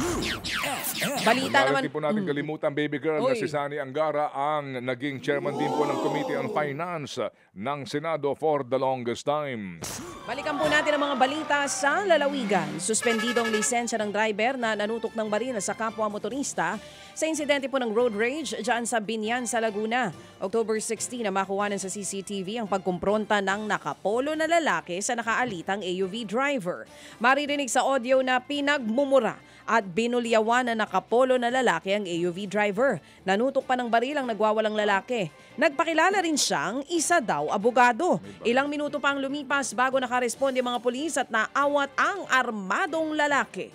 Dinala siya sa presinto at doon napag-alamang peke ang dalang baril. Natuklasang hindi siya abogado kundi legal researcher sa San Pedro. Ano ulit? Peki din na abogado. Oo, legal researcher. Oo, baka wannabe abogado. Diyan nga po siya nagtatrabaho sa San Pedro Regional Trial Court. Naisumbong na ang insidente sa kanyang pinagtatrabahuhang korte. Desidido po ang biktimang kasuhan ng grave threat at paglabag sa Comprehensive Firearms and Ammunition Regulation Act ng court employee. Nakalaya na ang suspect matapos makapagpiyansa. Ginawaran po naman ng medalya ang pulis na namatay matapos nga pong saksakin ng inaawat niyang nag-aamok na lalaki sa Kawayan City, Isabela. At ayon sa investigasyon ng Kawayan City Police, pauwi na si Police Corporal J.R. Galabay nang makasalubong niya ang nag-aamok na laseng. Sinaksak siya ng laseng sa bandang kilikili pero bago siya nawalan po ng malay ay nagawa pa niyang barilin ng sospek. Pareho silang isinugod sa ospital at pareho pong namatay kinalaunan. Sa iba pang balita, natagpuan sa garbage bag ang isang lalaking sanggol sa harap po ng isang ospital sa Bulyawan o Buluan, Maguindanao. Base po sa investigasyon, sinadyang itapo ng menor de edad na ina ang sanggol matapos po niya na isilang ang bata sa ospital. Nasa maayos ng kalagayan ng mag-ina. Nasa pangangalaga ng DSWD ang sanggol habang isa sa ilalim sa counseling ang kanyang ina. Nawalan po naman ng malay at nahirapang huminga ang nasa 100 estudyante ng Bicol University sa Albay dahil sa smoke bomb. Ginamit ang mga colored smoke bomb sa sports fest ng universidad. Nakita pa yan sa live streams ng universidad. Pero habang tumatagal kasi mas kumapal po ang usok hanggang sa may mga nahimatay at nahirapang huminga. Agad rumisponde ang medical team. Dinala po ang mga estudyante sa iba't ibang pagamutan. Titiyakin daw ng Bicol University na magbibigay ng kinakailangan tulong ang lahat o mabibigyan ng tulong ang lahat ng estudyanteng apektado. Higit 19 milyong pisong halaga ng marijuana ang natagpuan po ng Philippine Navy sa West Philippine Sea malapit sa Sabina Shoal. Palutang-lutang sa dagat ang malaking duffel bag na naglalaman ng paketeng high-grade marijuana. Inaalam na kung saan galing ang droga. Habang pabalik ang Navy vessel, may nakita rin silang debris ng hinihinalang rocket malapit po sa Bataraza sa Palawan. Mayroon itong disenyo ng watawat ng China. Sa ating mga balitang pang-consumer kalakalan po naman, bukas daw ang isang grupo ng mga negosyante na tulungan po ang DPWH na bantayan ang implementasyon ng mga flood control projects sa bansa.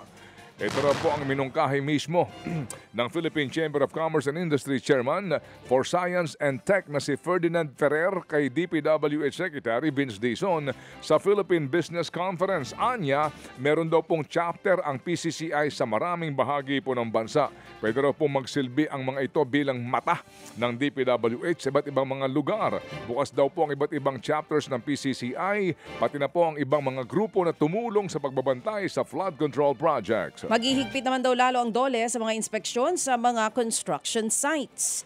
Kasunod po yan ang aksidente sa isang construction site sa BGC sa Taguig kung saan isa ang nasawi at 3 sugatan ng magbagsakan ng bakal. Gagawin daw prioridad ng DOLE ang inspeksyon sa mga high-rise na gusali.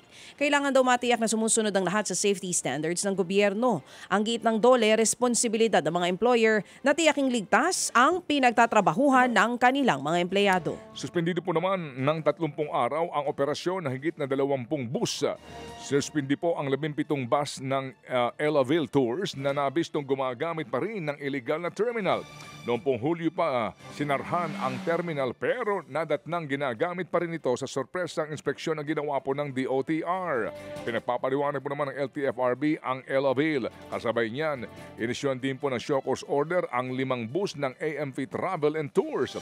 Dahil yan sa umano'y hindi pagsunod sa minimum requirement. Actually, pati mga bus dito, kolorum din. Yun lang. Samantala, isang RFID sticker naman ang kailangan para makadaan sa lahat ng tollway sa Luzon. Yan po'y matapos ilunsad ang One RFID All Tollways kahapon. Kung dati, auto-sweep lang ang po pwedeng gamitin sa ilang tollway, ay kailangan ng easy trip naman para sa iba. Pero ngayon, maaaring pumili ang driver ng iisang service provider. Para makarehistro po sa One RFID, maaari raw bisitahin ang website ng gusto nilang service provider. Pwede rin daw ipatanggal ang hindi nagagamiting sticker sa mga customer service center. Oras na magawa yan, iisang RFID account na lamang ang kailangan na lagyan ng load para magamit sa lahat ng tollways sa Luzon. Pwede magtanong? Yes po, Your Honor. Kung sakasakali, babasahin po yan ng ating mga RFID readers? Yun na nga, no? Sana yung mga barrier updated din. Opo, yung mga readers po nila, kung sakasakali po, ano po, ay upgraded rin. Tama. Kasi nga naman din, baka po meron kang One RFID, pero yung reader ay hindi makapagbasa. Pero don't worry, sila po yung marunong naman sumulat. One RFID, pero yung reader, no reader. Maraming salamat, Ninong Ted, DJ Cha. Thank you po. Mamaya, titikman natin. Yes, please. Buttered puset. Pati para din kina Ninong Ted at kay DJ Cha. Samantala po, 7:03 na ang oras natin ngayong umaga sa aming pagbabalik. Sa frontline sa umaga, dating Senador Antonio Trillanes IV nagsampa ng reklamong plunder at graft laban kina Senador Bongo at dating Pangulong Rodrigo Duterte. At mamaya sa Larga, safety tips muna tayo kasama si Laila at ang mga estudyante ng Sacred Heart of Jesus Catholic School. At mamaya rin, spotlight on tayo kina Sam Coloso at Makoy De Leon na magtatambal sa bagong Signal microdrama series na My Boyfriend is My Killer. Marami pa po tayong pampagood vibes this morning. Kasama pa rin ang inyong fave morning kasalo. Ito ang Good Morning Kapatid!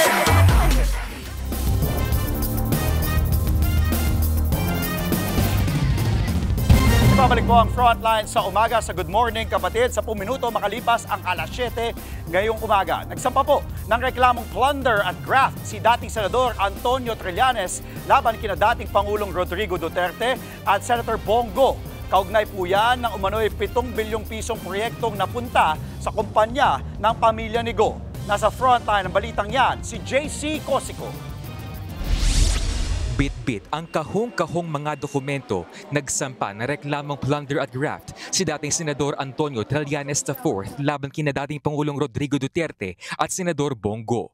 Nag-ugat yan sa umano'y pag-abuso ni Go at Duterte sa kanilang posisyon para mapunta ang nasa 7 bilyong pisong halaga ng infrastructure projects sa CLPG Builders sa pagmamay-ari ng ama ni Senator Go at sa Alfrego Builders ng kapatid naman ng Senador. Alam naman natin na magkadugtong ang bituka ni Bongo at Duterte, kaya hindi niya pwedeng ipagkaila na hindi na impluwensyahan ito.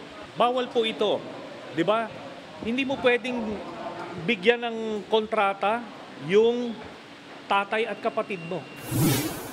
Halos 200 kontrata raw ito na karamihan ay nasa Davao Region at Davao City. Kabilang dyan ang flood control pati road widening projects. Pag-isiwalat pa ni Trillanes, nasa 816 million pesos sa mga kontrata nakuha umano sa pamamagitan ng joint venture ng CLTG Builders at St. Gerard Construction ng mga Diskaya.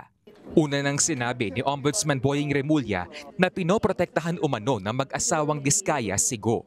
Agad dumepensa si Senator Go. Nililihis lang daw ni Trillanes ang atensyon ng publiko sa flood control issue. Tumbukin po yung dapat tumbukin. Nasa na yung mga dapat kasuhan sa issue ng flood control? Nasa na?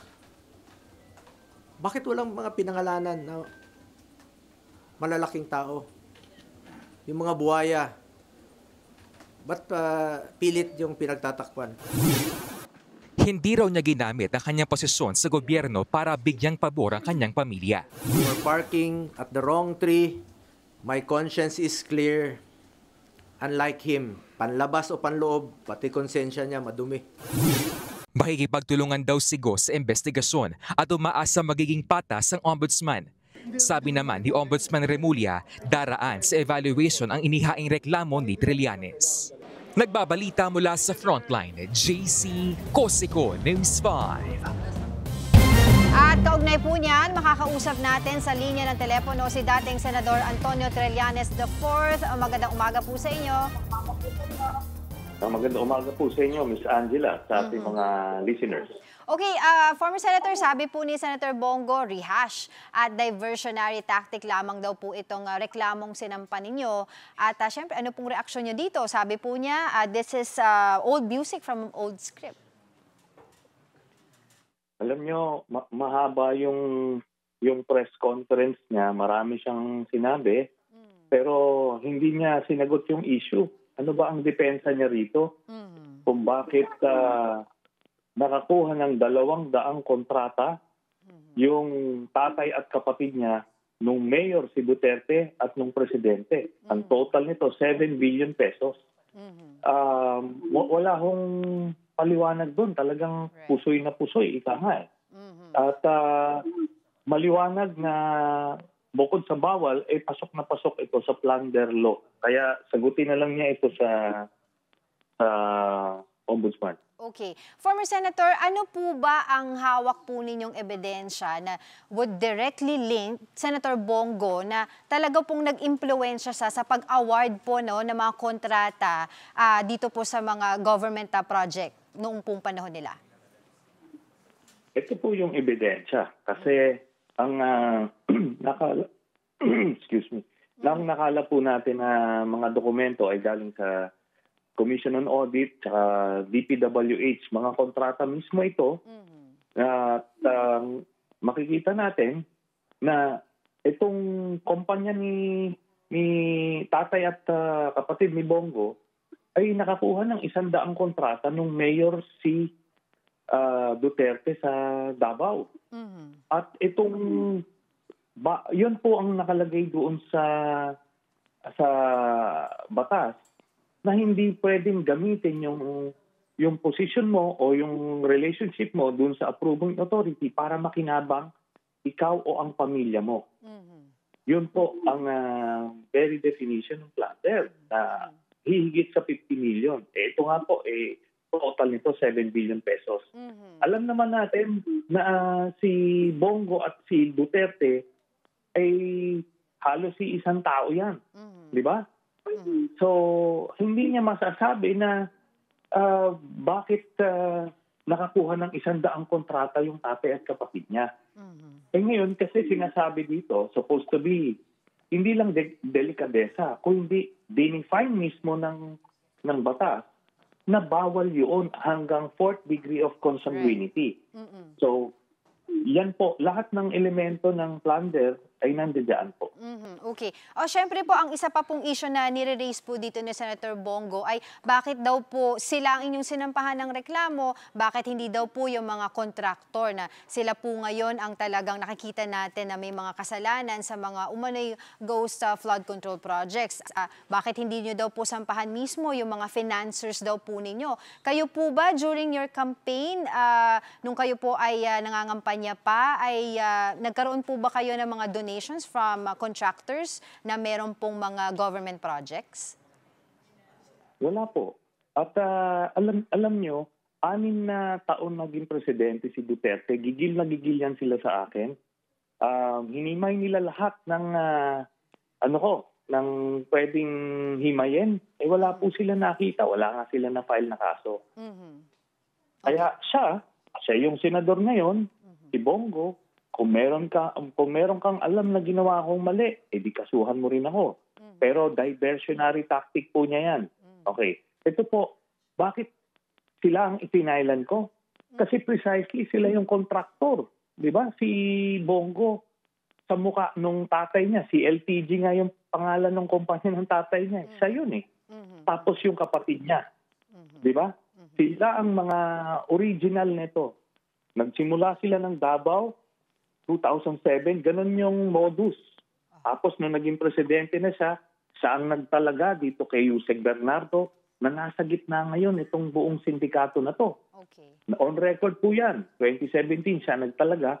Tapos itong si Vizcaya, siya rin ang nagpalaki. Base mismo sa statement ni Mayor Vico Soto, ang nasa likod ni Vizcaya si Bongo. Kaya siya mastermind. Kaya talagang siya ang dapat unang makasuhan dito. Dito po sa kasong inyo pong final yesterday, sino po ba ang main plunderer sa reklamong ito? Ang main plunderer po ay si Bongo. Kasi siya yung central figure dito sa buong krimen na to. Dahil siya yung kamag-anak niya. Tatay at kapatid niya yung mga kontraktor. Tapos dahil dun sa kanyang relationship, doon kay Duterte as the approving authority, ay nagawa nila itong krimen na ito. Lastly, former Senator, mabilis na lamang po, gaano po kayo kasigurado na may mapapanagot po dito po sa ongoing investigation ng mga anomalya sa flood control projects? Dahil sa galit po ng taong bayan, talagang obligado ang hindi lang ombudsman, pati DOJ, na talagang tutukan ito at paspasan para may mapanagot. At kagaya ito nung nangyari nung Napoles scam, grabe din ang galit ng tao. Dami rin mga na-implicate. Pinalaunan, may nakulong po ng mga senador. So yan po ine-expect natin. Pero ito nauna na si Bongo. Sana yan ang tutukan nila kasi wala nang kalusot-lusot po ito. Okay. Tatay at kapatid niya ang binigyan nila ng kontrata. 7 billion po yan. Alright, maraming salamat po sa inyong oras, dating Senador Antonio Trillanes IV. Maraming salamat, Angela. Na mga kapatid, abangan mamaya sa Spotlight On. Aalamin natin ang kwento ng bagong microdrama series na My Boyfriend is My Killer. Sam Colosa and Makoy De Leon, live na live! Sa Kita Tayo, ang simpleng bayong ini-level up na. Tampok ang eco-friendly, stylish at proudly Pinoy na bayong bag. At sa health check, paano nga ba matatanggal ang mga lamig-lamig natin sa katawan? Naku, abangan yan sa aming pagbabalik. Huwag po kayong aalis mga kapatid, magbabalik pa ang inyong paboritong morning kasalo, ang Good Morning Kapatid!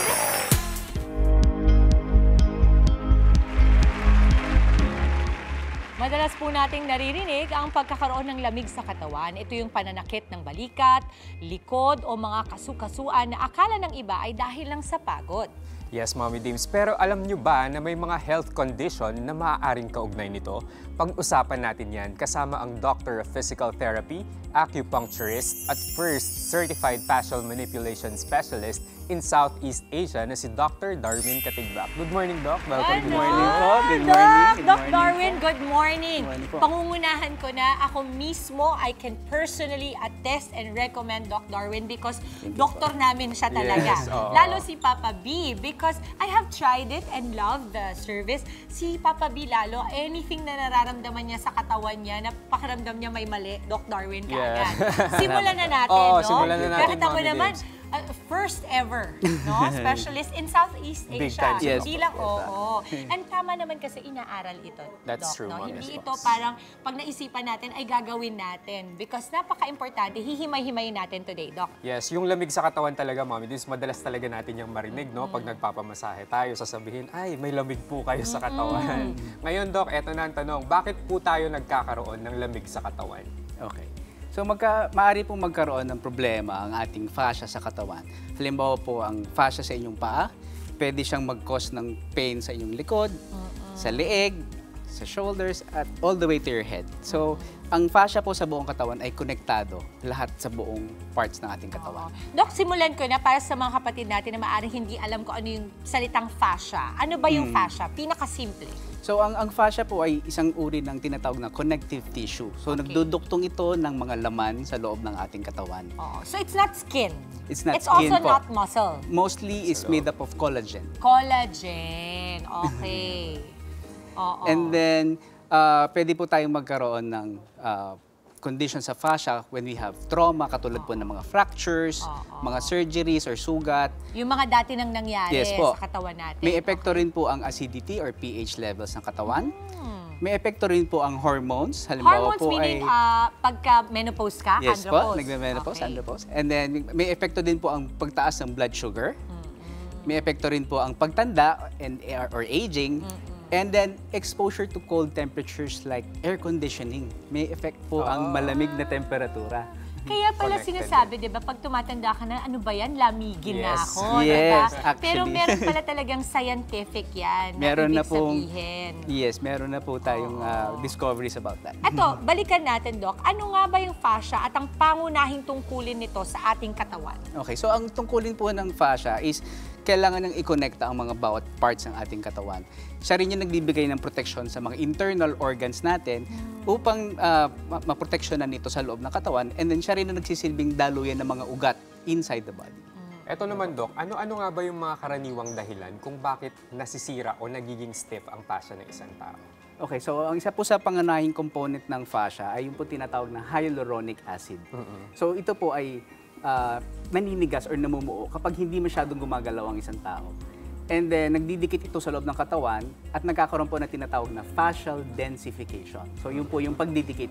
So, ito rin po ang tinatawag na lamig or hangin sa loob ng katawan. Oo, kasi parang very loosely, used yung sinasabi lang, ay, sir, ma'am, may lamig po kayo sa katawan. Pero minsan di natin talaga naiintindihan kung ano ba ang epekto nun sa ating katawan. Dok, ito, ang maling posture ba ay factor din ng pagiging stiff ng ating fascia? Yes po. Kasi medyo guilty tayo halos lahat dyan, Yes. Oo. Opo, ang maling posture or matagal na, kunyari po, pagkakaupo, ay maaari pagsimulan ng paninigas ng fascia at nagdidikit ito dahil sa kakulangan ng mobility. So, at dahil dapat po parating meron mobility ang ating muscles, para po laging nalulubricate or napapadulas ang ating Maraming guilty dyan, Mami Dibs. Lalo yung mga nagsa-cellphone ngayon. Yes. Oo. And also, kahit yung mga employees who have to sit for a long time, no? Tapos yung iba naman, kapag ikaw retired ka na, you just watch TV most of the time and you really don't get up and you don't move, no? Kaya di ba a lot of yung mga sport watchers tell you to move, no, Yes, Doc? tama. Kasi Reminders. I think sa pagkakaintindi ko, from what I remember that you presented to us, Doc, ang fascia kasi is an overall, kumbaga it's all over the body. Yes po. No? So, kaya di ba pag may masakit dito mga kapatid sa paa natin, akala natin doon yung masakit pero nasa likod pala yun. Yes po. Parang it's all interconnected. Ito naman, Doc, tanong ng ating mga kapatid, paano nga ba, Doc, maiiwasan ang pagkakaroon ng lamig sa ating katawan? Meron ka bang mga simple exercise tips na pwedeng i-share sa ating mga kapatid? Yes po. Okay po. So, kadalasan po ang ginagawa ng tao ay nasa harapan lang ang movement.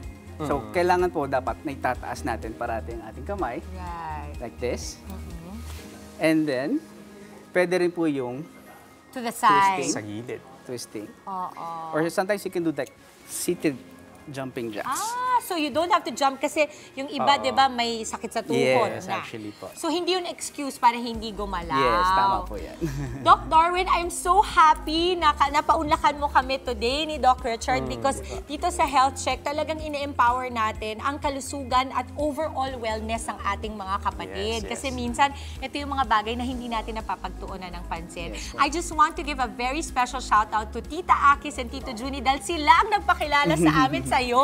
Salamat po. Oo, thank you Tita Akis at Tito Junie, ang aming mga secondary parents. And sobrang highly recommended ka talaga ni Mommy Dave. Super! At bihira ako mag-recommend, diba, Totoo to? yan. Kasi nga, naniniwala ako talaga na napakahusay ng healing hands itong si Doc Darwin. Doc Darwin, for everybody na gusto kang mapuntahan, makausap, makapagpa-consult sa'yo, and experience your service, saan ka namin pwede? Dito tayo. Okay, so you may reach us at www.synapswellnesscenter.com.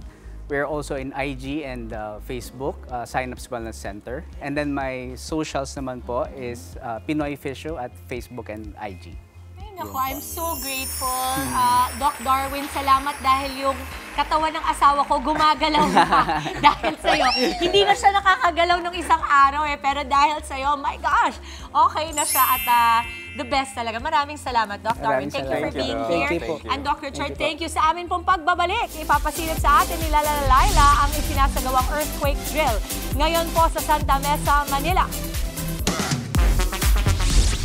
Huwag po kayong aalis, magbabalik pa ang inyong paboritong morning kasalo, ang Good Morning, Kapatid!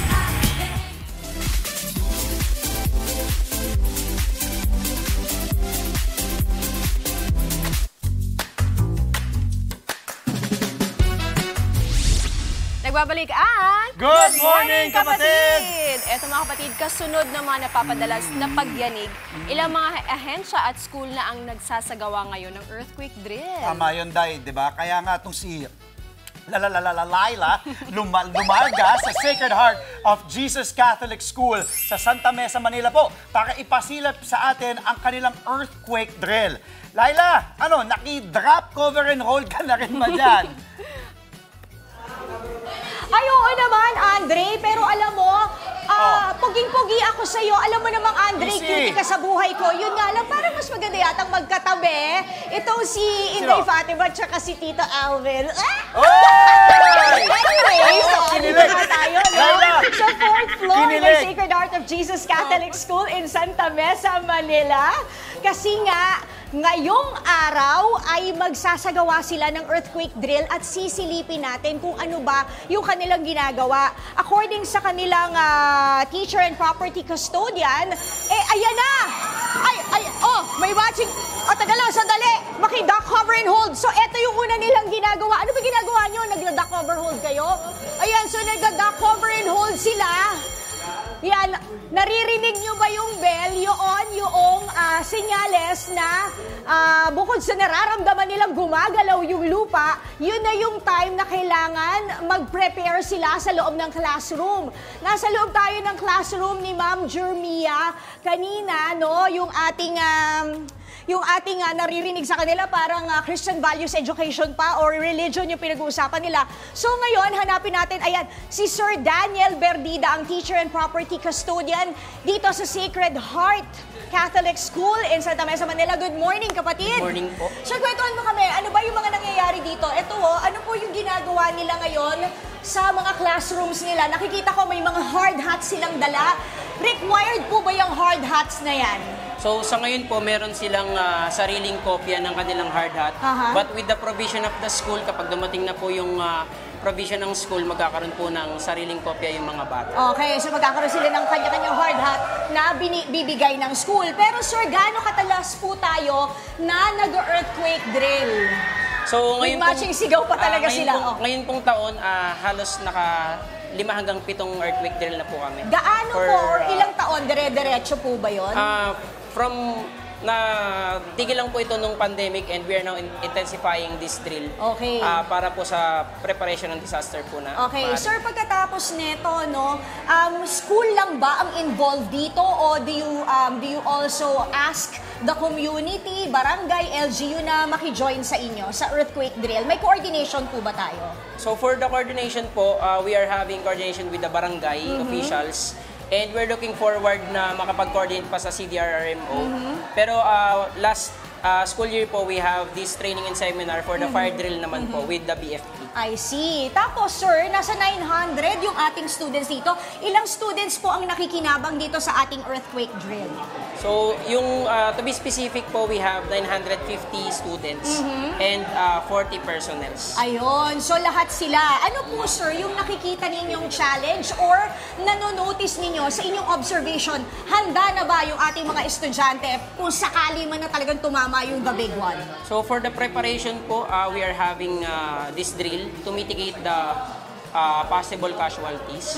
So in preparedness po, we are most likely nasa 80% na po. Okay. Since we are still looking forward na makapag-provide ang school ng ating mga equipment para sa preparedness po. Okay, sir, lakad pa tayo. Gaano po ka-importante para sa inyong eskwelahan? Kasi ilang palapag to. Gaano ka-importante na meron po tayong ganitong klaseng earthquake drill sa loob ng napakaraming taon? For the school itself, po kasi importante po na mabawasan po natin yung possible na sakuna or maiwasan po natin yung possible na maging problema sa mga estudyante. So, okay. Sir, kanina narinig ko may una kayong alarma. Tumahimik eh. Ano po yung dahilan para mag-prepare yung ating mga estudyante? Ilang bells po ba or yung ganong klaseng tunog meron para ma-alarma yung ating mga estudyante? We have 2 alarms po for the earthquake drill. Oh, ano to? Yan. This alarm is the evacuation phase. Meaning the students will move out from the classroom themselves. Ayun. So eto nakikita ko sa harapan ko. Ayan yung mga ibang estudyante nag-evacuate. At eto rin, nag-evacuate na yung mga kaklase ko. Sige, daan lang.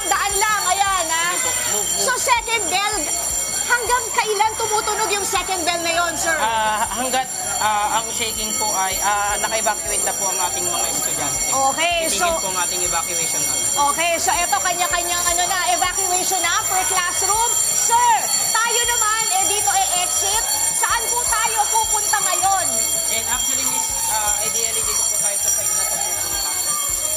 Saan po? Sa side po na ito. Sa side na yun, bababa po ba tayo? Opo, saan po yung pinakang assembly area natin kapag tumama yung lindol? Ito pong side na ito, itong side na po na ito ay pupunta sa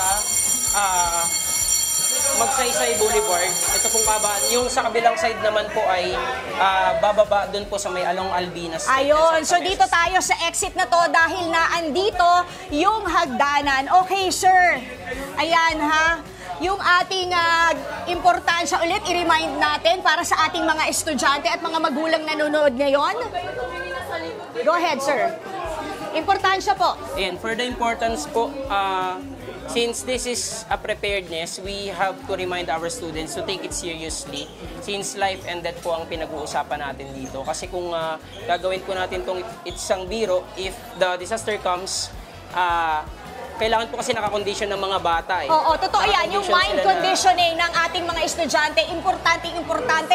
Kaya very good talaga ang Sacred Heart Catholic School dito sa Santa Mesa kasi nga importante ang mind conditioning na ginagawa nila ang earthquake drill more than 2 times in a year, no? Yes, Thank you so much, Sir Daniel Berdida, ang ating property custodian and of course, teacher. Ano po tinuturo niyo ba, sir? I'm a math teacher po. Ay, math! From grade 10, 11, and 12. Sir, tutor mo ako. Alam mo yung pinakamahina ko subject na estudyante ako, di ba? Kaya siguro tayo pinagtagpo ni Lord today. But anyway, so sige, yan muna ang pinakahuli dito. Hahabol kami sa earthquake drill.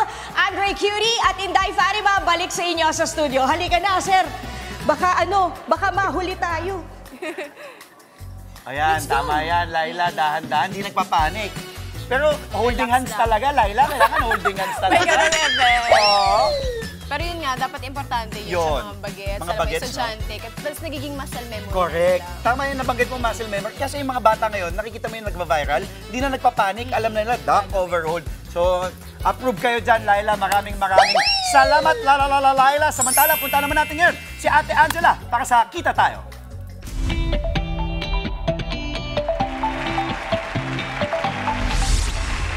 Wow, ang ganda naman nito. Ang dami, hindi ako makapili.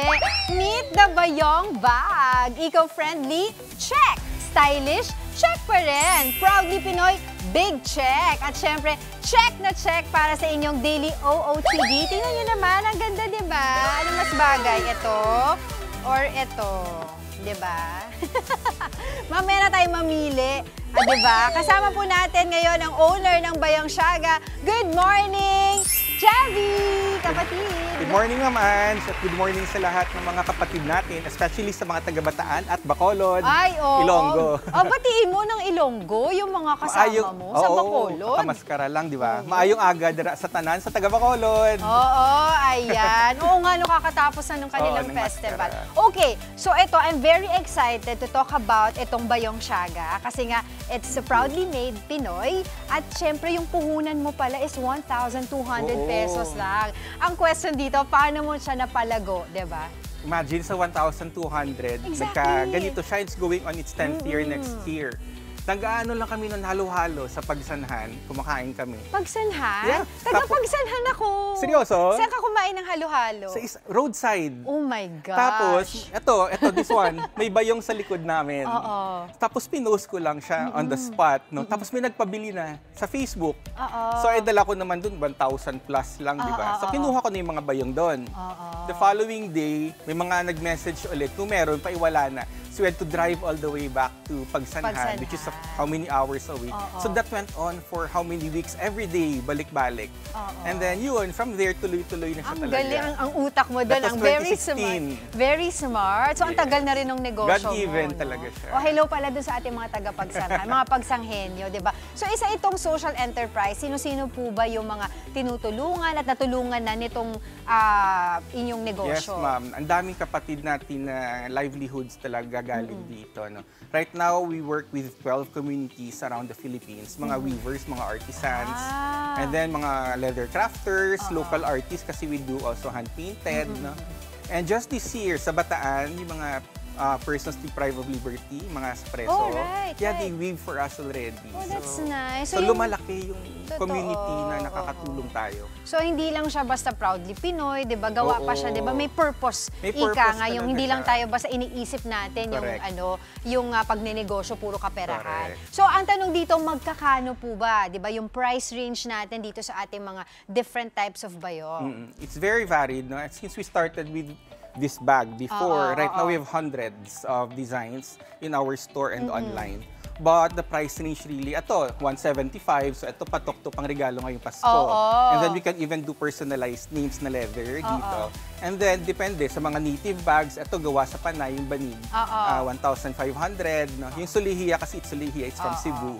So, nasa 3,000 plus siya. Affordable naman. Tsaka tamang-tama, sakto nga dahil magpapasko na. Sa mga gusto pong umorder, bumili sa inyo, magpa-customize, paano po nila kayo pwedeng makontak? We're everywhere. No? You can contact us in Facebook, in Instagram, at Bayong Siaga. We also have a website now, bayongsiaga.com. And we have a small store in Makati sa La Fuerza Plaza, Chino Rosas Avenue. And messages on Facebook and Instagram. Minsan ako sumasagot doon personally. Nako, napakaganda po. Talagang very good quality. Ako na po magsasabi sa inyo. Maraming salamat, kapatid. Thank Javi. Talaga naman kahit sino pwedeng magnegosyo para lahat. Kita tayo. At sa aming pong pagbabalik, mga kapatid, Spotlight on tayo kasama sina Sam Coloso and Makoy De Leon. Dame un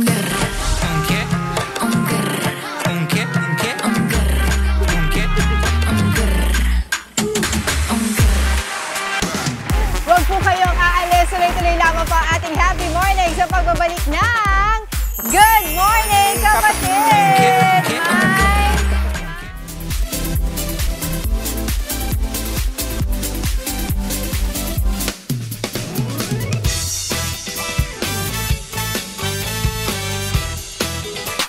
Nagbabalik po ang Good Morning, Kapatid! 3 minuto bago mag-alas 8 po, napapanood at patuloy na inaabangan ang bawat eksena ng bagong micro-drama na My Boyfriend is My Killer. Yan, para mas kilalanin ang kanilang mga karakter. Live natin kasama ngayon si Sam Coloso and Makoy De Leon. Good morning,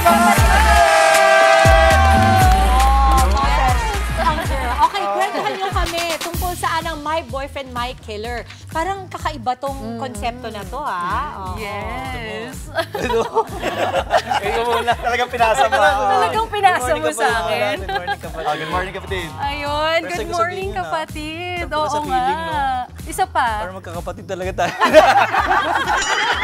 Ay, yung katabi mo, hindi mo kapatid yan, tito mo. Pwede ba kuya lang muna? Kuya lang. Hindi, pero sige, bati kayo. Tapos tinanungan ni Dims, etong My Boyfriend is My Killer. Dahil title pa lang, talaga mapapanood ka na eh. Yes. So, ayun na nga. So, ikwento ko muna si Celestina. So, Celestina is a bubbly, outgoing girl na meron siyang tatay na isang chief of police. So, madaming kaaway yung dad. So, she was sheltered, madaming bodyguards, homeschooled ever since she was a kid.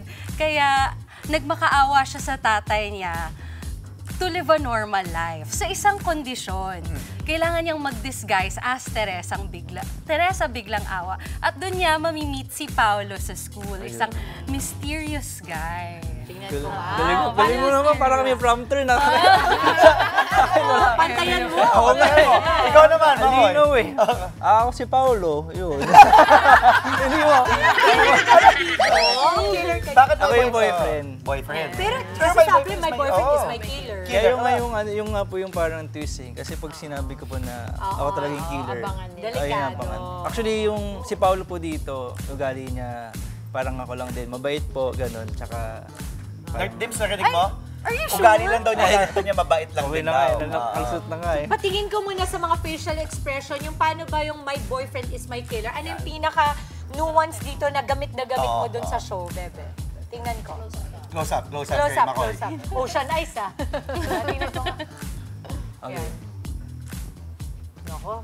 Nakangiti. Delix tayo dun, ah. Oy! Ba't parang... Ako yung kinikilig eh. Nung gumanon siya, sabi ko, oy! Galawan mo, alam mo kasi. Ako na naman ang makikilir. Okay. May ilang clips na uploaded na po sa social media na talagang kinakiligan daw ng mga netizens. Pwede ba makahingi ng konting sample sa inyong dalawa? Sample na agad. Oo. 4, 3, 2, 1, action!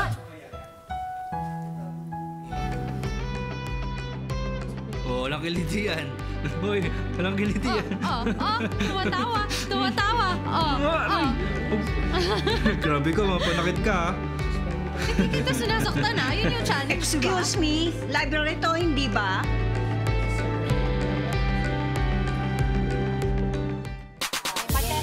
Okay. Makoy Ready? De Leon, 5, 4, 3, 2, 1, action! Game.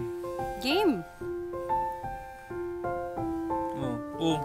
Pitangawa ka. Wala naman sa script yan ah. Bakit? tumatawa. Ikaw na tumawa. Good morning, kapatid to, ah. Good morning. Library to. Library. Hanggang dun lang, ah. Actually, wala sa script yun. But you know, I will tell you, I have worked with Direk Barry. Many times. Shout out to Direk Barry. Diyan ako lumaki. Yan ang kasama talaga namin with our movies and tiyak na papatok talaga itong My Boyfriend is My Killer. Imbitahan na natin sila, Sam and Makoy. Ito na nga mga kapatid, My Boyfriend is My Killer, available na po sa Signal Play app. Kaya tumutok po kayo, nandito pala tayo. Kaya tumutok po kayo and 20 pesos, you already have access to all the microdramas in Signal Play. Tama-tama po. Sa mga di pa nakapag-download ng Signal Play po, sana mapanood nyo itong My Boyfriend is My Killer, directed by Barry. And ito po, starring Sam Coloso. First, di ba? First big project mo. Congrats. And ako po, Makoy De Leon po. And marami po pong ibang artista na My Boyfriend is My Killer. Mapapanood po sa Signal Play. Makoy De Leon, Sam Coloso. Mga kapatid, maraming salamat. Thank you, Sam. Thank you, Makoy. And that That is it para sa ating Give the Gift Wednesday morning. 64 days na lamang po, Pasko na. Nagulat naman ako dito. Tuloy-tuloy lang ako sa pag-spread ng good vibes, kapatid! At para sa ating kids, more fun pa tayo dahil susunod na ang Little Princess Sarah at Dog of Flanders. Sarah, una mo to. Sino mo? Tumabi. Tumutok pa rin tayo sa mga weather update. Kita-kits tayo bukas, mga kapatid. Mag-ingat po lagi. Yan ang paalala ng inyong paboritong kasalo sa umaga. Ito po ang Good Morning, kapatid! Kapag na leon, Santa Rosa, my boyfriend is my killer, signal plane!